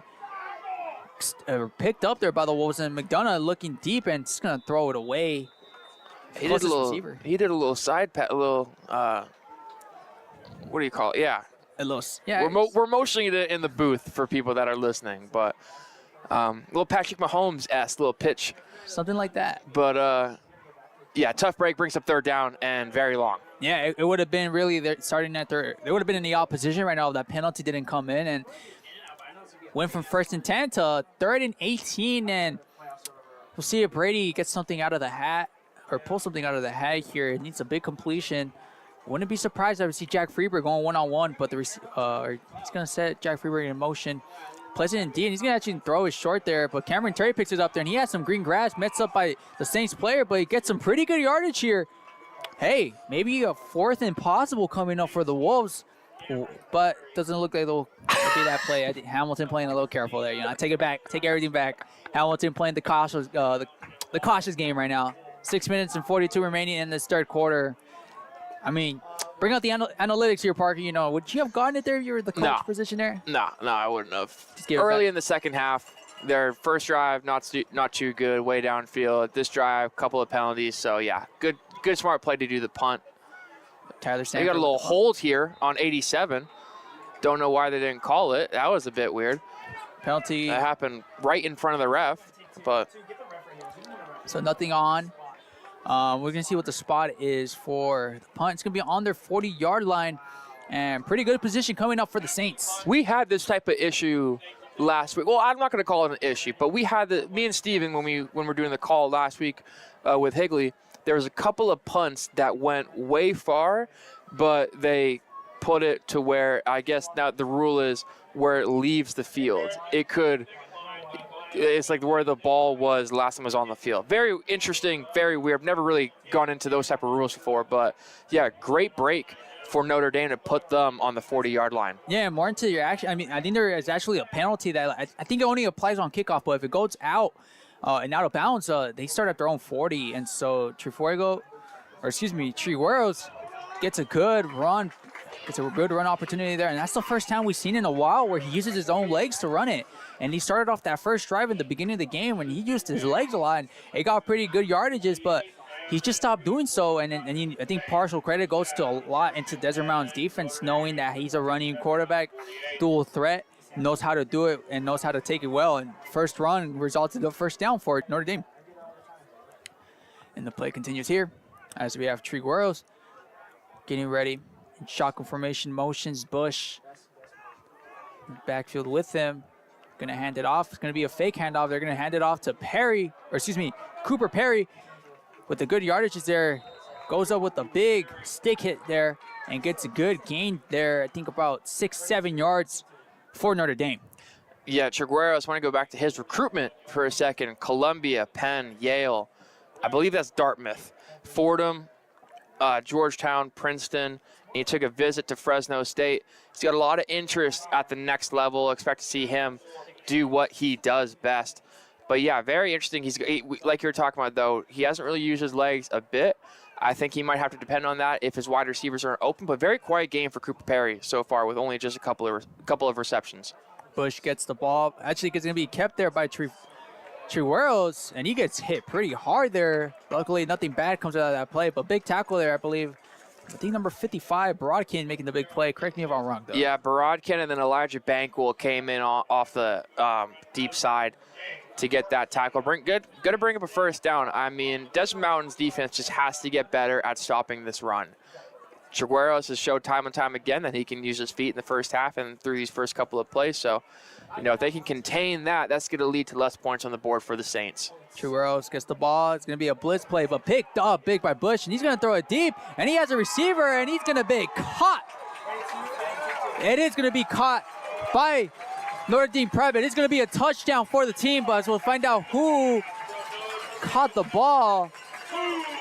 I'm not sure who caught the ball there. Cooper Perry. Is it Cooper Perry? Man, right on cue. Right after I say indeed. He's been kind of quiet, he makes a play. So maybe these guys can actually hear us. Huge play indeed. Cooper Perry silences what we've been saying. He hasn't been doing much. He gets the touchdown there. And all of a sudden, this is a very important game. Because something to note, the last 4 drives on the offense with Cooper Perry, it's been resulting in them going into Desert Mountain's territory, and it hasn't resulted into points, and it's been very unlucky breaks and uncharacteristic turnovers. They score here. It's only a 7-point game now. Yep, penalty on the field, too, real quick on that kickoff, it looked like. Interested to see what's going to happen. I'm assuming the worst, but, great job by Trigueros to get his arm going. Great pass downfield, hit Cooper Perry in the end zone with coverage on him, tight coverage too. Indeed, yep. And this is going to be a very, very fun second half between these two rivals. Yeah, very big second half too. There is a penalty flag. Personal foul. Personal foul. 15 on the kick. 15 on the kick. Okay, so we're coming down towards you. Not sure what that signals mean. Yeah, don't really know what the my best guess is probably sign language means. Probably a chop block or something. Yeah, something like that. Well, more penalties for Desert Mountain, and now their offense question marks now. The Saints come storming back, and if honestly, and there's going to be a chop block on Desert Mountain, so they're going to have even more or less yards. Or what's going on here? I don't know why Not sure why they're moving the this is the kickoff even more. I wish I should have done more study on rules because don't really know what that call meant. Maybe someone in the chat can give us a call. I think it's probably a chop block. I'm more curious of why the kickoff is going to be so deep into Desert Mountain. Because it was on both sides. There was one penalty on Notre Dame and one penalty on Desert Mountain. Wouldn't that offset? Yeah. I'm not sure what's going on here, but now it's why not go for an onside kick here then? Yeah, nothing hurts here. You just got to get 10 yards, got to get to the 35, and they could be playing offsides here. We'll see what the play is here. Get the kickoff ready. It won't be an offside. It's going to be a touchback. Probably just practicing his field goal. He has a kick. My goodness, he makes it good deep from the 45-yard line. That's good. Great play there from number 4. Matt Friend. Getting the good kick there, but Desert Mountain's going to start their own 25 now, and it might be a bit bold to say, but maybe surgical that they need a touchdown here, need points through the board here. Yeah, ball on the 20. It's going to be a tough one for them. It's been, I think, 3 straight drives now with no really first down just getting downfield. So, I mean, they need to get something going. They got Santana Wilson also on offense now too. Santana Wilson, who got the big touchdown to start off the game. He's going to use his speed, and it looks like he's going to go deep for Santana Wilson. He has him open. He's going to be caught. Will be incomplete. Oh, they're out of bounds. They're going to call the ball out of bounds. Too far for our eyes because we are on the opposite side of the field. Yeah, and I think Brady McDonough just took too long to throw the ball there. I saw Santana Wilson going to break it out with the speed there, and he just took way too long for the play to develop, which is not something you really want to do if you're a quarterback. You just have to throw it up there anticipating that the ball will arrive at the point when he's already open. He'd thrown it a bit earlier. That's a touchdown. Yep. So incomplete pass to Santana Wilson. Solomon gets motioned out. They're going to hand it off to him, and play gets just destroyed off the bat. And question marks on this offense for Desert Mountain because they ain't producing anything so far. Yeah, I mean, they got to go back to kind of what they were doing in the first quarter. You got a couple of players down the field. But, let's just hit on it. They've been kind of sloppy. I think maybe the penalties, kind of just turned down their demeanor and their confidence. But, I mean, this is a team that we've seen all season long just continue to get better and better and put up points on the board. But this is not like the Desert Mountain we've seen. So, tough one on the field right now with 2 players down. Indeed, if we're going to probably go on a bit of a break here. Hopefully everyone's okay. Don't go anywhere. We'll be right back.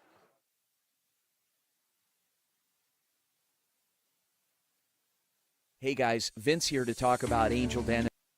My wife and I have gone for over 10 years, and we trust them with our routine and extensive dental care because they care. Dr. Amber Angel is an Arizona native, born in the town of Miami, and has been practicing in the Valley over 20 years. For general to comprehensive dental services, call 602-788-2008. Located off of Cave Creek Road, just north of the 101 in North Phoenix. Angel Dentistry, proud supporters of our young people and proud partners of the Varsity. When you think of family restaurants and sports bars, think Bonfire. Bonfire is part of the Tempe landscape, supporting local schools. Join the Bonfire Booster Club Challenge. Welcome back after the small break. Thankfully, everyone is okay. Both players on both sides got up without a hitch, so hopefully they'll be okay. And 39 for Desert Mountain. Motions on Santana Wilson to the right side. They urgently need this first down because they're not even killing the clock with the lead. And McDonough's going to go deep, and he's going to end up overthrowing number 11 on the team. It's going to be Keaton Morales, and just overthrown there for Brady McDonough, and yet another 3 and now. Great opportunity here for the Saints to tie this game up.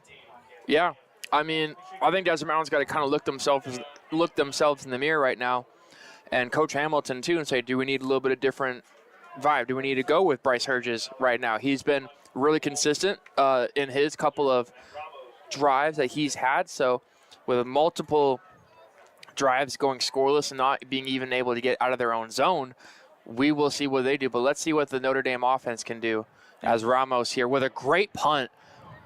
Green punt indeed, and it's going to be picked up by Aaron Ramos, and it's going to be a block in the back, picked up by the referee in the sideline, and it's going to be minus even more yards here, and just bad field possession coming up for the Saints. Yeah, Braylon Wilkerson was getting held last time they punted a lot. I saw his shoulder pads. So there again, it looked like it was a hold on the punt return or punt team. So let's see what happens, but we do have a player down on the field. Another player down on the field. Hopefully he's okay. I think that's Aaron Ramos, the free safety, he's been having an incredible game today, so hopefully he's going to be okay. There's also a penalty flag in the back. Hopefully it's going to get picked up, called for the same one. And here we go. We're going to see what the penalty is. Holding on the receiving team, number 20. It'll be 10 yards. It'll be first down. So Dean, holding on the offense is the call.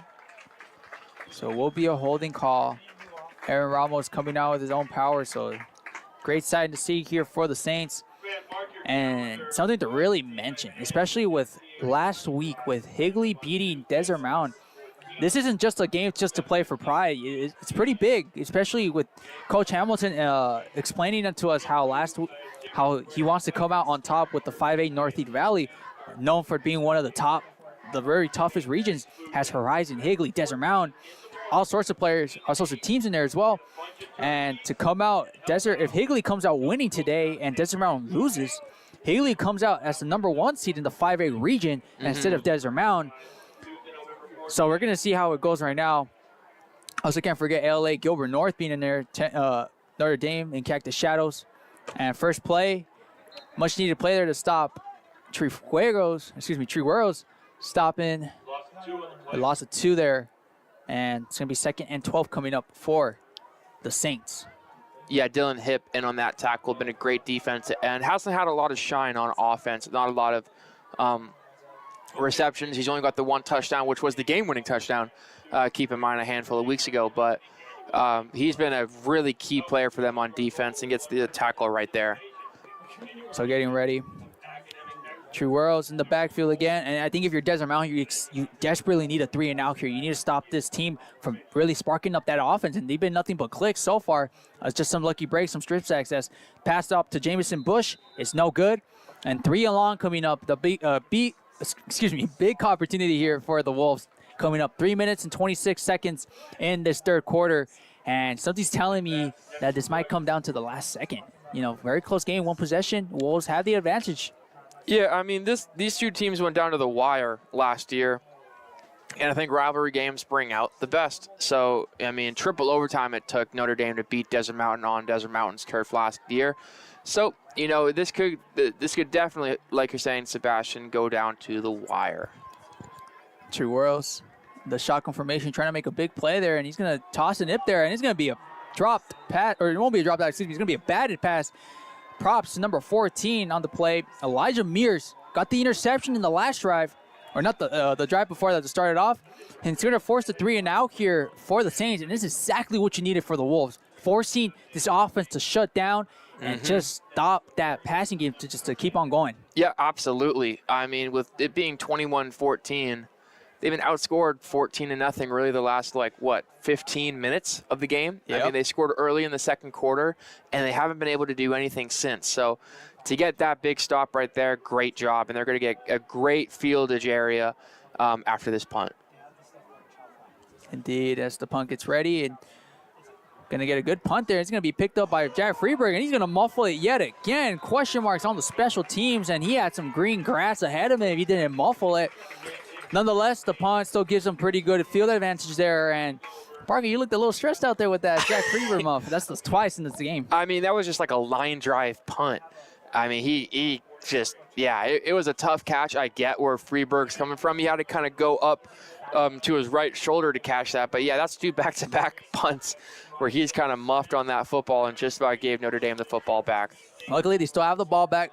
And 3 minutes left in this third quarter. At this point, for Desert Mountain, you just want to kill as much time as you can. He's going to motion number 2 on the field. It's going to be Santana Wilson getting the speed. He's going to end up keeping it and just throwing it, but it's going to be incomplete. I think it was intended to Dylan Hipp there. I'm not sure it was intended there. I was too busy looking there. I get so confused when Santana Wilson's on the offense because I'm like, number 2, what? And I'm just like, oh my God, it's Santana Wilson. What's he doing in the offense? And luckily for me, he makes such a great play there with his speed. And surprised he didn't really hand it off to him. He had a great play there and a great entourage on front. Nonetheless, incomplete pass, 2nd and 10 coming. Motion, Journey Solomon to the left side. He's looking deep. Pocket breaks down, and he ends up throwing it to Santana Wilson. He probably shouldn't just not even caught it. It's going to be a loss of 3 there. And 3rd and 13 coming up here in the offense. Nothing's coming in favor for Desert Mountain. Yeah, man. I mean, they got to, again, like I've said, they just got to see what has worked and what Brady can do, and they're getting a lot of pressure off the line. And that goes back to the offensive line. They haven't been really doing anything great. They clearly haven't been holding protection long enough for Brady to make a play. So big third down here, though, just with very little time left here in the third. Excuse me. Indeed, as McDonough looking deep, he's going to keep himself, and he's going to break a big tackle. He actually gets stopped right at the line of scrimmage. He had some green grass, but the pocket was breaking down. He just keeps it himself, and I'm not sure who really made the tackle there. I think it's number 17, Kenyon Kayham, making the big tackle there.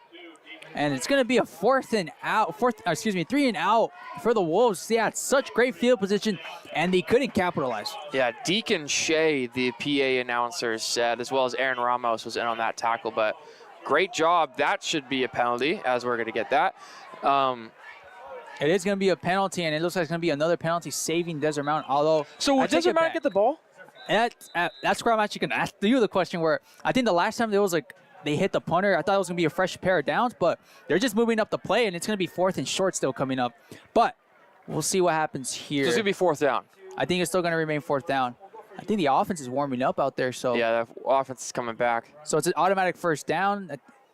Like you said, we got to study a little bit. Foul, roughing the kicker. On the defense, 15 yards, automatic first down. This could be Desert Mountain's ball. Great job. Could you say great job by the punter to get the contact? I mean, I think that was too ambitious out of the special teams for the Saints. They want to get the block punt because, you want to get that big play. You're still down by 7 points. And one other way from getting the crowd involved in this game is getting that huge play. I think something similar to what Desert Mountain did in that defensive touchdown, Cassius Anderton with the strip sack or the strip ball and tosses it off to Colton, and he takes it, or Brodkin, and he takes it to the house. So resets here. McDonough looking deep for Tapley, or it's going to be, it was Tapley, but batted down there. Number 7 in defense, Dylan Lavinia making the big play there. It was Dylan Lavinia making the big play there, and you like the option there from McDonough. The short passes didn't work, the short runs didn't work. So why not go deep with your big guy in Dylan Tapley? Just a better play there from Dylan Lavinia. So 2nd and 10 coming up for the Wolves. They haven't gone a 1st down in the last 2 drives. They're going to see what happens. McDonough's going to keep it here. Makes a quick shovel pass, but my goodness, how impressive is this tackling for the Saints? Yeah. They just hit the right area, and McDonough just goes down. So it's going to be 3rd and approximately 7 for the Wolves, and desperately in the need of something big. Yeah, right now Notre Dame has done an incredible job at just shutting down all options that Desert Mountain on offense has tried to make with the run, with the QB sneaks, with the passing, blocking everything. They're tackling great. They're playing the better football right now and have been for about the past 20 minutes of this game. They have. They've been really taking over. It's just unfortunate turnovers that they would be winning pretty comfortably right now if it wasn't for the defense. So McDonough, 3rd and short, or 37, he has plenty of time in the pocket. And it's going to be a holding call on Desert Mountain, so he's just going to end up throwing it away. And it's going to be fighting them once again as well. And all for naught. The fans here even saw the penalties all over the place. So holding call will be coming here for Desert Mountain. Little foul, face mask. So it won't be a holding call. It's going to be a face mask. So even worse yardage for the team. Yeah. 57 seconds remaining in this 3rd quarter. And my goodness, what a 3rd quarter it is to forget for the Wolves. So they're going to accept the penalty, and I still think it's going to be 3rd and long. So wouldn't be surprised, just a quick go route for Jack Freeberg or Dylan Tapley and hope for the best. You had that one huge play with Jack Freeberg going for the touchdown for a 40-yard. Personal foul, face mask, 75 white, 15 yards. So it's a face mask holding call. I'm not sure what the call is out there. The PA announcer said holding call. Ref said face mask. So seems to me it's a face mask because they got a pretty good yardage. It's 3rd and 23. Santana Wilson in the play field, so they're going to probably use the speed to get out there. And I'm surprised the Saints ain't playing deep coverage. And McDonough's going to end up just keeping it for himself there. And he's going to get hit big by the Saints there. Making the tackle, there's number 8, Cody Wells. Interesting play call there. Well, I think it was a broken play. Perhaps, I think the wide receivers didn't do their job at getting open like every wide receiver needs to do. And McDonough, he's been really active. If he doesn't see anything he likes within the first 2 seconds of being back in that pocket, he's gone. And that's hurt them in a lot of ways, and that's been really positive in a lot of ways. So, they just got to, like Dylan Tapley and Freeberg and Solomon, these guys all got to get a little bit active. Cameron Terry is not in the game right now. You got Santana Wilson in the backfield, so you got a little bit more speed on this team. So let's see what they can do with just 10 seconds left. Yeah, they're going to go for here. Last play of this 3rd quarter. He's going to throw it deep, and he has Journey Solomon open. He drops the pass, touched his hands. Should have been a touchdown there, but it won't be.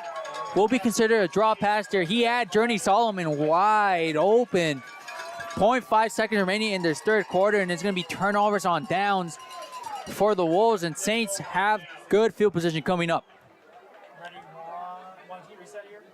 We're going to have the big play coming up there, and just what a drop pass here. He had the touchdown going here, and just opportunity here for the Saints to tie it up here and get this crowd in this game and get themselves just the motivation. It's been all of them in the second half. All it's been broken plays and just not good connection here from the Wolves, and it's been showing, and I know Coach Hamilton is not happy how this offense is. This is not the Desert Mountain we've been broadcasting the entire season. So final play here in the third quarter. Tree Whirls going to end up pressing a short little pass here to Cooper Perry, and that's going to do it here for the third quarter. Don't go anywhere. We're going to have a very tight fourth quarter coming up.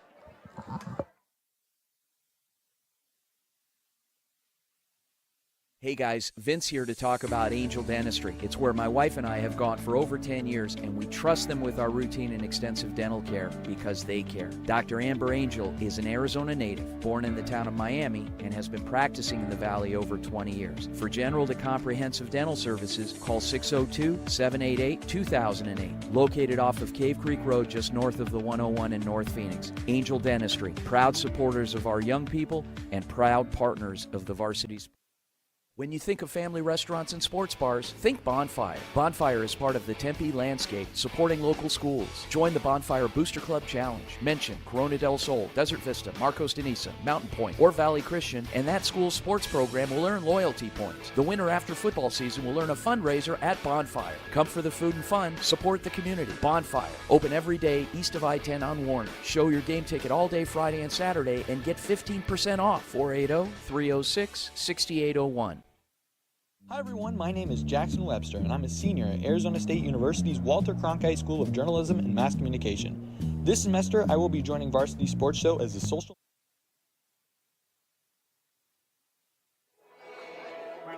Good evening, ladies and gentlemen. My name is Sebastian Madaka. I'm joining here with Parker Garage. Final quarter here of the regular season for both teams. And to be surprising, Notre Dame Prep are trying to play spoiler here in their own house against Desert Mountain. Lots at stake here for Desert Mountain. They win tonight. They clinch #1 seed for the 5A region and perhaps a shot in the open division as well. But Notre Dame Prep trying to play spoiler here as they're going to hand it off to Jamison Bush, and he plays in that, and just an immense cut there on the first run. And just like that, 9 yardage, 2nd and 1 coming up for the Saints. Yeah, we were even talking in between quarters, like you kind of just see the body, like if I was a body language doctor, I would say Notre Dame's is great right now and Desert Mountains is not. And, you know, let's just see if this type of confidence and motivation and everything that the coaching staff is on Notre Dame continues, because they have come out as the better football team in the second half. They did indeed, and so they're going to try to prove it here. They're still down by a score here. So Desert Mountain with some cushion to work with, but if they need to do something, they need to stop the running game, and they need to stop Jamison Bush, who's been having his way today. I wouldn't doubt he's already over 50 yards, let alone 100 yards, but hard to really keep count of that the entire game. So he's been having his way here. The only issue with continuing running the ball is that the time could become a factor against you. Yes. You only have 11 minutes to work with, and you're going to run it down because it's been working for you. But if Desert Mountain comes out and gets another turnover that they've been doing in tonight's game, I think 3 turnovers of the night, it could be going against you. So lots against here for Notre Dame Prep. I'm sure they're not faced one bit as they're going to hand it off again to Bush. And he takes the time. Very similar play, honestly, from 2016 Le'Veon Bell. He goes behind one of his big linemen, and he just takes his time, and he sees the play, and he goes straight through it. Yeah, he's been really, really solid. We saw the running backs at Higley last week, and even Horizon, too. They were just power running backs and were able to just kind of tire out the defense. We saw in both of those games on the Desert Mountain side, too. They got tired after a while of trying to cover the run. So, again, Notre Dame has seen that. They see what works, and they're just using it constantly and constantly. And Noah Trueros with the back here snap, and he's going to get a shovel pass there to Jamison, and he has some open space, and he's averaging 10 yards every time he has that ball. Another first down. They're in striking position, knocking on the door. 10 minutes left in this game. Say it right now, Parker, do you see overtime perhaps? Bro, I don't know. That's that's a tough question. Honestly, with the pace everything's been going, if Desert Mountain cannot do anything, I think Notre Dame Prep might just steal this game off of their hands. So Noah, True Worlds, great to see how his teammates has been really they've been really behind him, making great defensive plays, great offensive plays out of him too, keeping the pocket alive. Hand it off. Different running back this time, Brady Meyer, we haven't mentioned since, I believe, the first quarter, gets the reception there, and with good cause, Jamison Bush, only reason why he's out right now, he needs a quick breather because he's been absolutely carrying this game so far for Notre Dame. Yeah, absolutely. 2nd and 9, and you got 9:35 left. It's going quick. It is going quick. Pretty quick. quick. They just got to be able to just contain them. They cannot let them score here because they're already down at around the 35-yard line too. Yeah, right here, just trying to play the play here, and big blown up play here. Not sure. I think that's a QB sneak. Yeah, Trigueros wanted to actually hand it off to Aaron Ramos, but I think Dylan Hipp really broke it down there. Or that might have been General Solomon. One or the other really broke down the play, decides to keep the QB sneak and gets 2 yards there. And that's what you need to do if you're Desert Mountain. You need to just make them just break down their own plays and not allowing just Jamison Bush from getting those big yardage carries, And if it's not Jamison Bush, it's Cooper Perry who makes the big play. So Trigueros looking his way. He's going to end up throwing it his way. Big too high there, and just like that, intended for Perry. Just mentioned his name, and on coverage was General Solomon. And 3rd and 8 coming up. Or the big play is 4th down, actually 4th and 8. Lost the track of downs there. So 4th and 8 coming down, and seems like they might go for here. They're actually going to call a timeout here for the Saints. So, if you're coach for Saints right now, what are you thinking? I mean, we just saw their kicker hit, a 40, 55-yard field goal because it went through off the kickoff. The post. Yep. Why not try? Get some points on the board. Make it a 4-point game. I'm assuming they're going to go for it because they've seen the success they've had with running the football. But they also need to keep in fact what has happened on 4th down. So you've had 2 turnovers.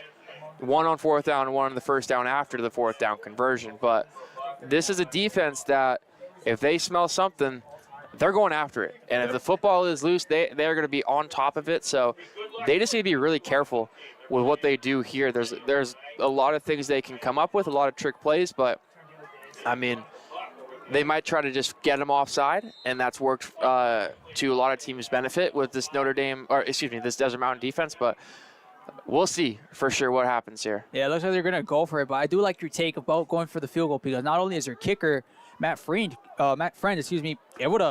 he has a good leg, but you make that field goal and you put all the pressure on Desert Mountain. Exactly. Because not only if you don't score, a touchdown gives you the lead, and it doesn't give you the tie, but it gives you the lead, and that's really the small hope that Desert Mountain's been playing with here. And so big play coming up here, and Desert Mountain, they're going to call a timeout on their own, and Coach Hamilton is livid, and I feel like that's just something I always mention. He is not happy with this team so far, and he has the right to be so. We love Coach Hamilton. For people watching, we love Coach Hamilton. We love the intensity he brings, the leadership he brings, and the type of football he likes to play. But, yeah, he was not happy. I don't know what happened there. He was not happy. And not only is this 4th down so huge for Notre Dame prep, if it blows up, you just wasted 4 minutes of this 4th quarter. Because you just run it down the throat for Jamison Bush, but the time becomes a factor. This is not the 3rd quarter, it's the 4th quarter. So not only if Notre Dame doesn't get the ball here, and that's due to the fact how Desert Mountain, they can't even get an offense, they can't get a snap goal, they can't even play for a 1st down. Yeah, man. Without a penalty. Let me say that, penalty. So this 1st down could be the game changer here. This totally could decide the game. Yeah, I mean, absolutely. if they can get even the 1st down, they're in the Desert Mountain 25, just under. So, I mean, they're in perfect red zone territory, and they've capitalized their wide receivers. So they're going empty backfield. Oh, no, sorry. Trigueros is close. Let's see what happens. Trigueros and under center, motioning it off.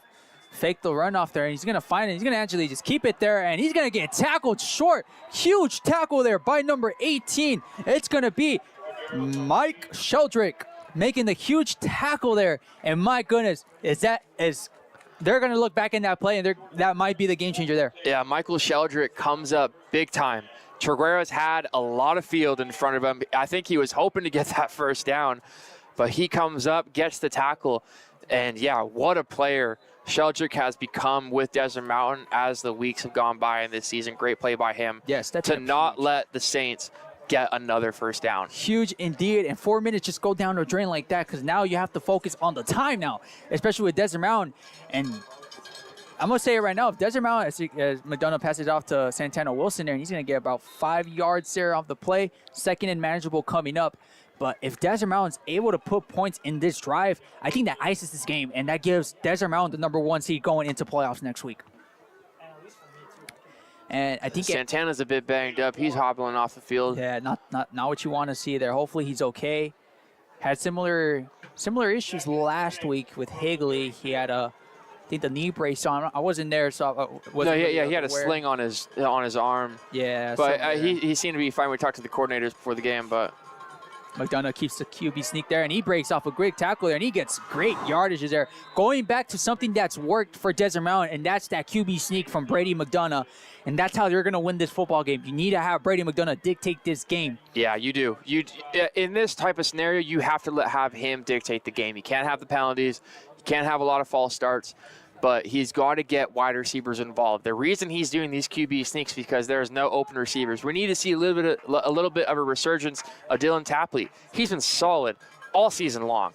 But for him not to be locked down like this is truly impressive. Yeah, and if you're going to want to win games, you need to bring him in. And you're going to pass it off to Jack Freeberg here. Gets a good gain there of 7 yards or so and makes it second and manageable. But if you're going to want to come in, you need to look at 2 players only, and that's Brady McDonough and Dylan Tapley. Dylan Tapley kept silent today. I think 3 receptions max in tonight's game, and he's been absolutely quiet.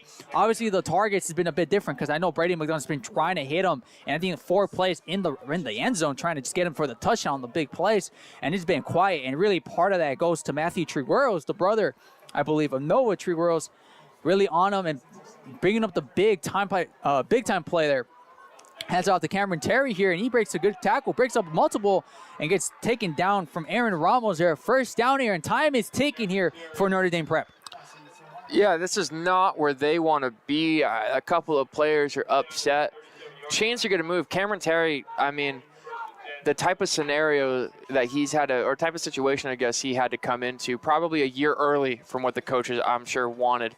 But he's been a workhorse in the backfield with McDonough. But yeah, Freeberg, Solomon, Tapley, they all got to get involved if they want to win. Yeah, get himself involved. Brady McDonough can't really do much himself. Motions out to Jack Freeberg. He's going to use his speed to try to make a play here. Breaks off that first one, shimmers his way onto the second, and penalty flags on the field. So it's pretty big because not only does that stop the play, but if it's against Desert Mountain, it potentially takes him off field goal range. Alex Weeks, he has a good leg. He's confident. He could kick some good field goals. And this penalty looks like it is. Yeah, I don't know if you can feel it. There's a couple stomps coming from above us. Back 10. Coaching staff. They're not happy illegal with block, number 1. Looks like holding on the offense. 10-yard penalty, replay first down. We'll wind the clock.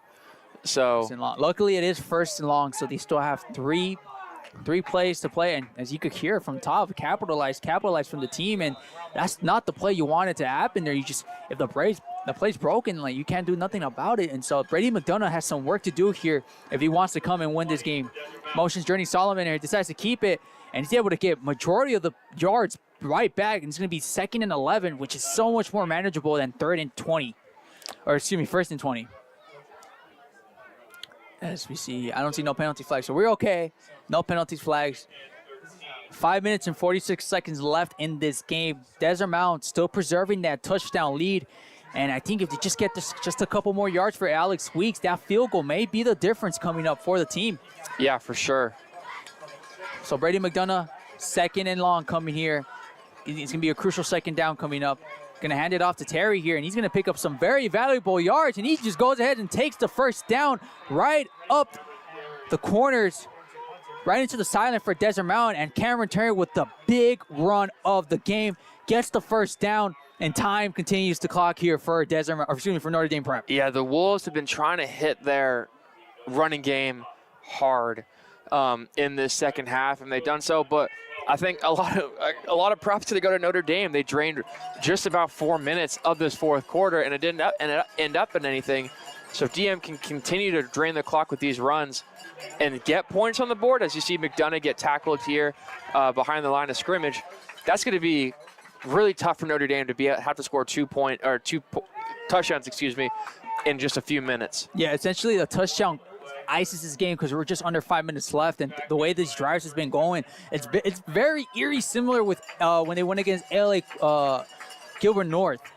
They were down by multiple scores, and the way their drives has been going, it was too long, except for those huge plays that they gave up, that they got. And it only took one play for the touchdown and made it very close, but time just became a factor, and it's happening here as well. Desert Mountain using time against them, and they're just going to be running the clock here and preparing Alex Week to give them a 2-possession lead.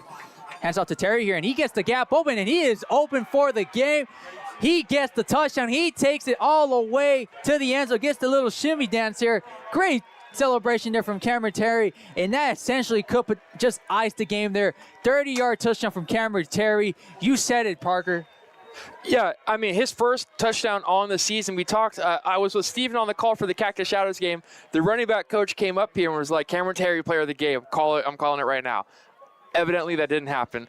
But for tonight, he's been a workhorse in the backfield. He gets his first score of the season, and it comes at the perfect time with just 4:16 left in this game to put him up by double digits. Daggers here at Notre Dame Prep Academy. The crowd went silent. Just such a huge play as Alex Week's kick is good. 2-possession is back up. And just like that, when you needed him the most, Cameron Terry pulls through, getting that huge first down, and then 2 plays after gets the touchdown, which could essentially give Desert Mountain that #1 seed in the 5A region and potentially a shot at the open division, depending on how the scores goes. But that's probably a long shot. So now they're probably focusing here for 5A next week. I believe next Thursday, in fact. Yeah, I've said it multiple times on the podcast, not on the podcast, excuse me, on the broadcast. I don't understand how this point system works. A lot of people have complained about it. I've seen on social media. They feel like their team needs to be in it instead of this team. But, I don't know if they're going to make the open. We will find out early next week to depend on what's going to happen. Tomorrow.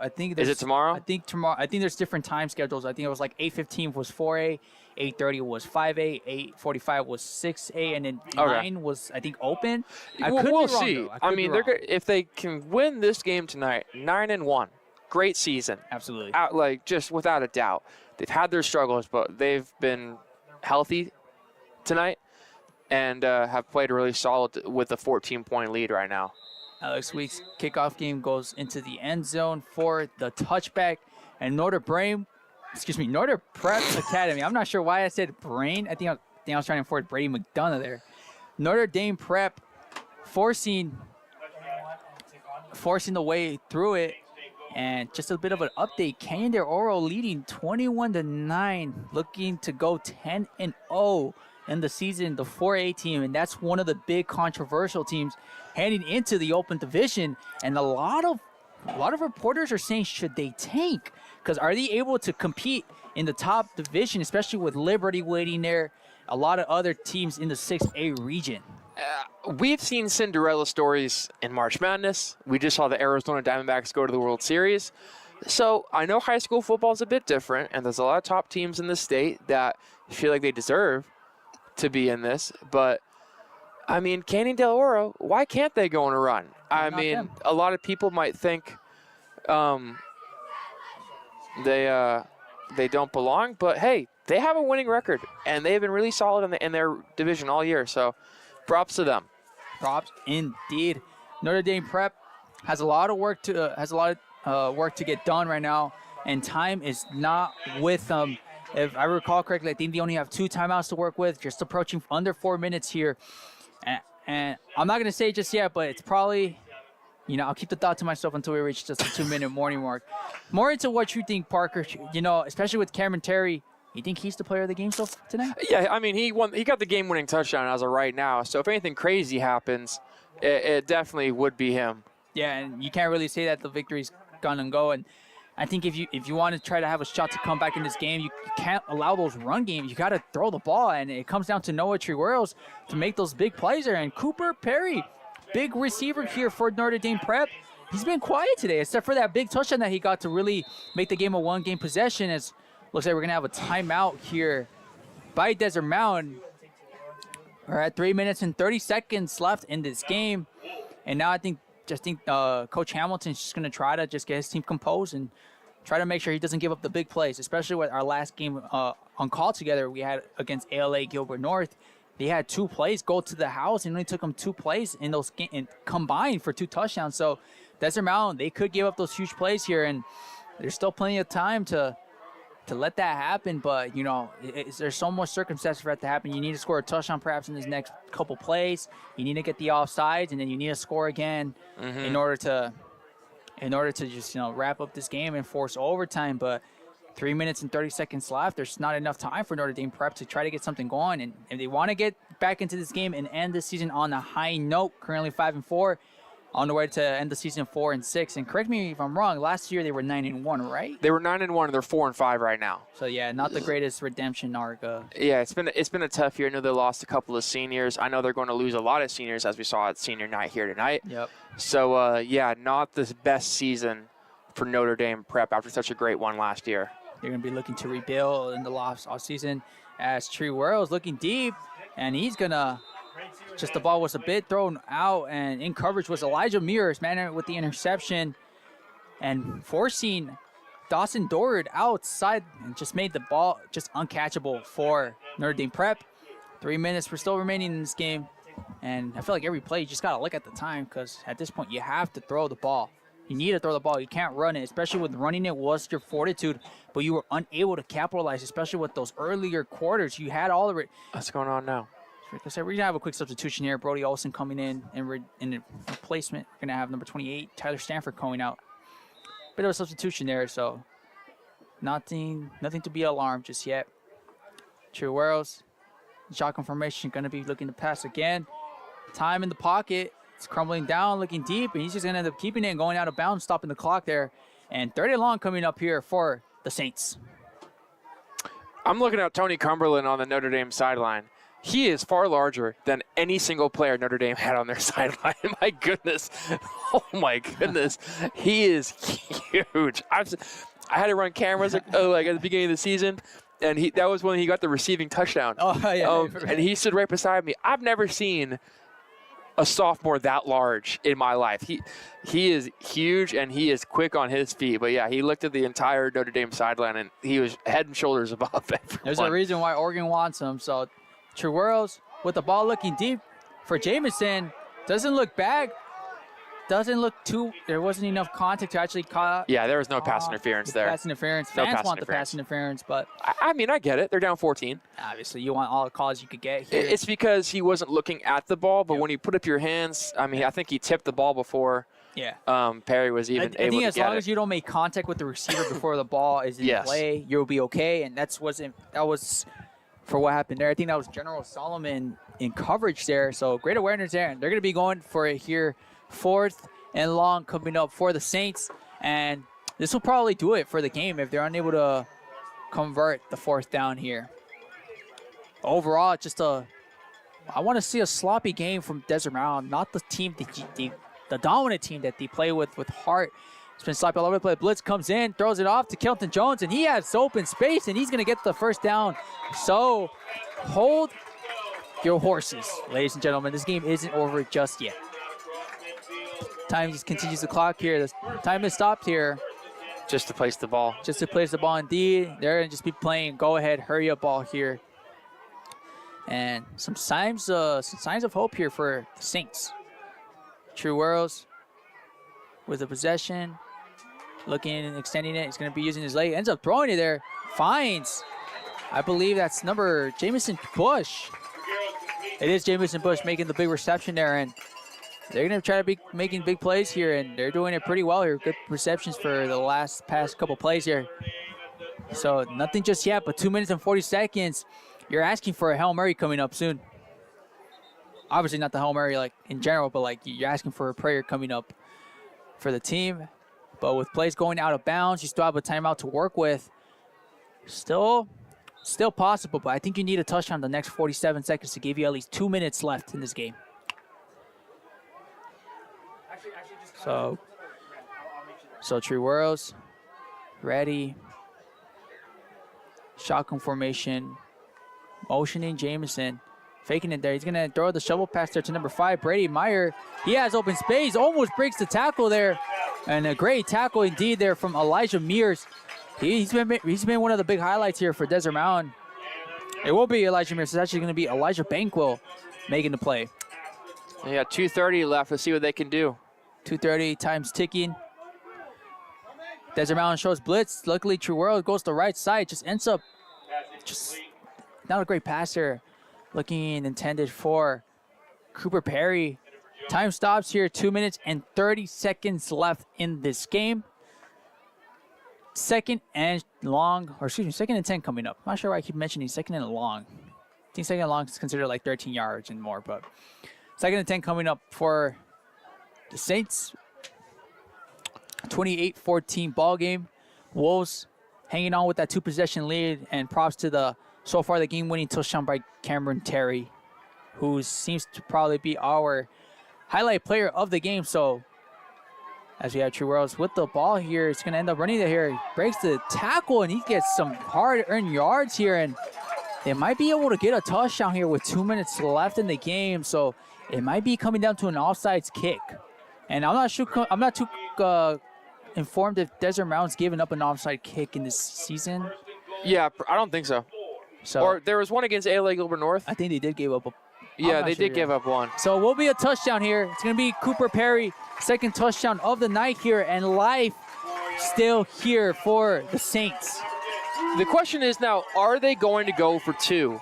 Because looks like the pick kicker's coming out. You know, with 20-28, 2:06 left, if they can go for 2 and then get the onside kick, pressure's on Desert Mountain. Yeah, the pressure is on Desert Mountain. So because you'll be giving up the game leading touchdown, and they're going to go for the extra point here, and it's going to be good.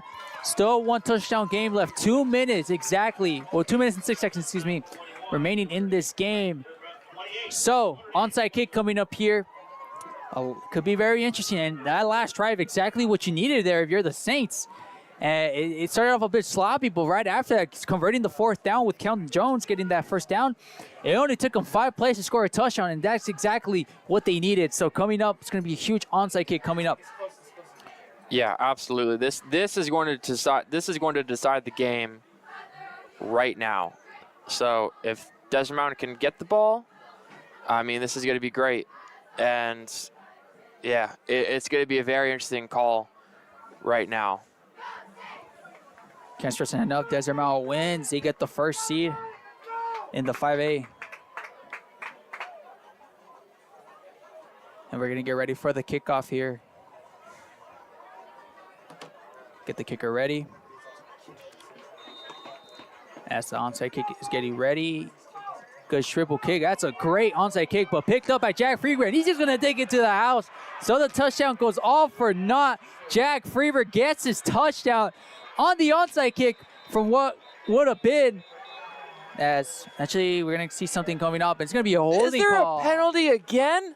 I'm not sure where the flag came from. I don't either. That was, you said great onside kick. It was because it led Jack Freeberg to the house, but let's see what's going to happen here.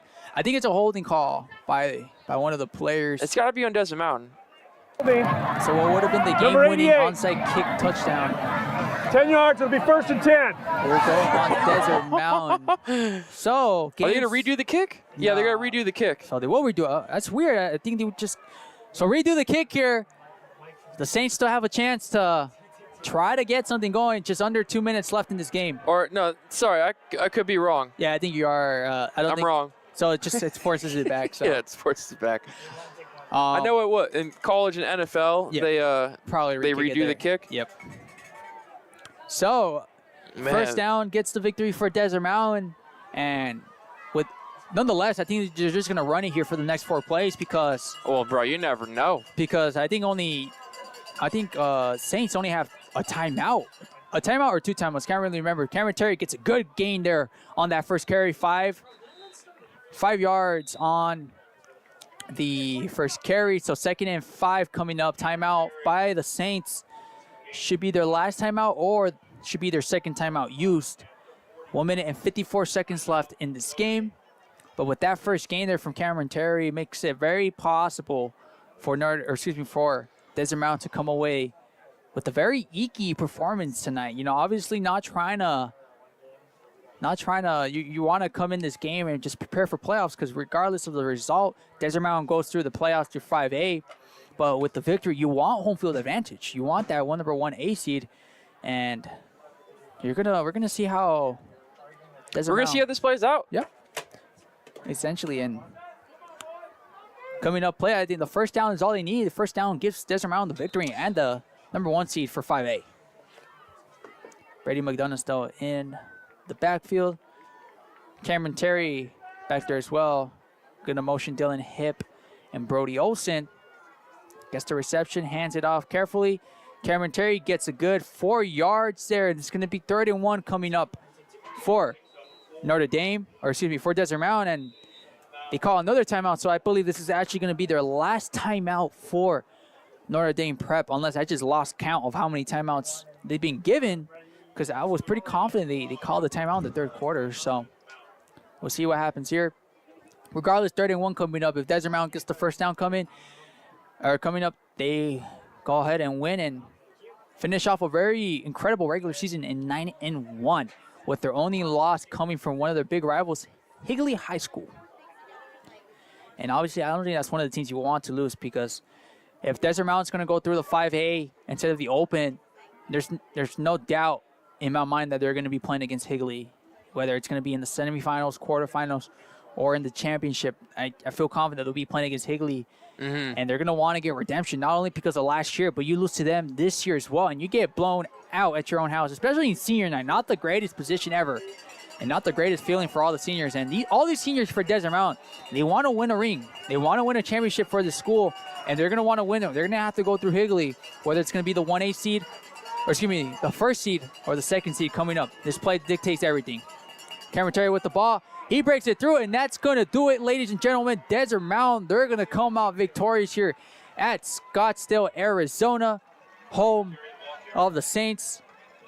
And just like that, time will continue the clock as soon as they place the ball. Indeed, and just like that, Desert Mountain will finish the season 9-1. Incredible feat there from Coach Hamilton, an incredible feat. Very proud and very happy, and we want to thank every single one of you tuning in, hearing us call all of Desert Mountain's games. I truly apologize for not being on some of the games calls. Fortunately, life gets in the way, and I've been on the shorter end of it, unfortunately. But I'm glad to be here. I'm glad to be on call with Parker and Steven. And we thank you so much for joining us in the regular season. We'll also be on call next week for the playoff game that they'll be hosting next week at Desert Mountain. So, Gray said, you saw a little aggressive push there. Well, he went offside. So, yeah, I mean, this has been a great season. We've had a great team that has been put together by our internship with Lorenzo, with Steven, with Tyler, our tech director, and Sebastian. I mean, I've had a great time being able to call the games I had. I've had to fill in a couple of times, like Sebastian says. Appreciate it. But yeah, it's been one heck of a season with Desert Mountain as they're going 9-1. As you can see, Steven looking at the camera over there. We thank you so much for tuning in. Thank you, Steven, for the shot. And that's going to do it. No. That's not going to do it. There's a penalty on the field. There's a penalty on the field, so. It's a little bit of a scuffle, so. Yep. Honestly, shout out to Parker. You want to look at the camera over there? What camera? Right in front of us with Steven. Where? Oh. Looking straight. You see Steven over there. Wait, over there. So we thank you.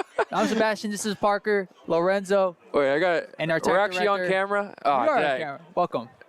So thank you so much for joining us. We're going to get the little fiasco sorted out here. Are they just going to call the... It's going to be another penalty flag. They just throw another two more on the field. I don't know what's going on. They're clearly saying stuff to the referees. I don't know who, though. Yeah. But, yeah, this is not the way to end that you want to end the game for both sides. Yeah, especially for Notre Dame. You know, this is their senior night. You got your fans. It wasn't the season you want to go ahead. But honestly, Notre Dame Prep Academy, they have a fight in them. And just very unfortunate, they had a very tough group in the 5A Northview region. You know, you had to play against Desert Mountain, you had to play against Horizon, you had to play against Higley, you had to play against Cactus Shadow, ALA, Gilbert North, all very competitive teams. All teams except for, of course, Notre Dame Prep and Cactus Shadows will be playing in the playoffs for 5A. So very competitive region, and finishing 4-6, it's not the worst ever. You got some games in there. You got to almost get to play upset against Desert Mountain, who's going to finish number 1 in the 5A region. As we'll get with the penalties solved out right here. After the play, unsportsmanlike. Blue. After the play, unsportsmanlike. Conduct. Black. Defense again. After the play, unsportsmanlike. White. Okay. After play, unsportsmanlike. White. After play, unsportsmanlike. So White. We will wind the clock. 15 yards. We'll wind the clock. They're just going to continue the clock, and I think that's just going to do it. Oh, they stopped the clock here actually momentarily. Before play resumes, big shout out to our tech director, Tyler. Absolutely. He was put through the ringer for the first couple of weeks through the season with a lot of technical difficulties that we faced, but we have had a great last 6 games of the season. So big shout out to him and all that he's done for our team this year. Yep, big thank you to everyone. All it couldn't have been done without everyone here on the cast. So that will do it for the regular season, the 2023 regular season for Desert Mountain. They're going to win here in Scottsdale, Arizona, home of the Saints, 28-21. And that's going to do it. Thank you so much. And also can't forget our big leader, Vince Delicio, for giving us the opportunity to be here and work with such a great program in Desert Mountain. And that's going to do it for the regular season. But there's also postseason going to be next week. Once again, my name is Sebastian Duga. I was joined here with Parker Garage. And also highlights to Stephen, Lorenzo, and Tyler, and also Vince Delicio for such a great regular season. And that's going to do it here for the 2023 regular season for Desert Mountain. Thank you so much for tuning in, and we'll see you next week for some postseason football. Bye-bye.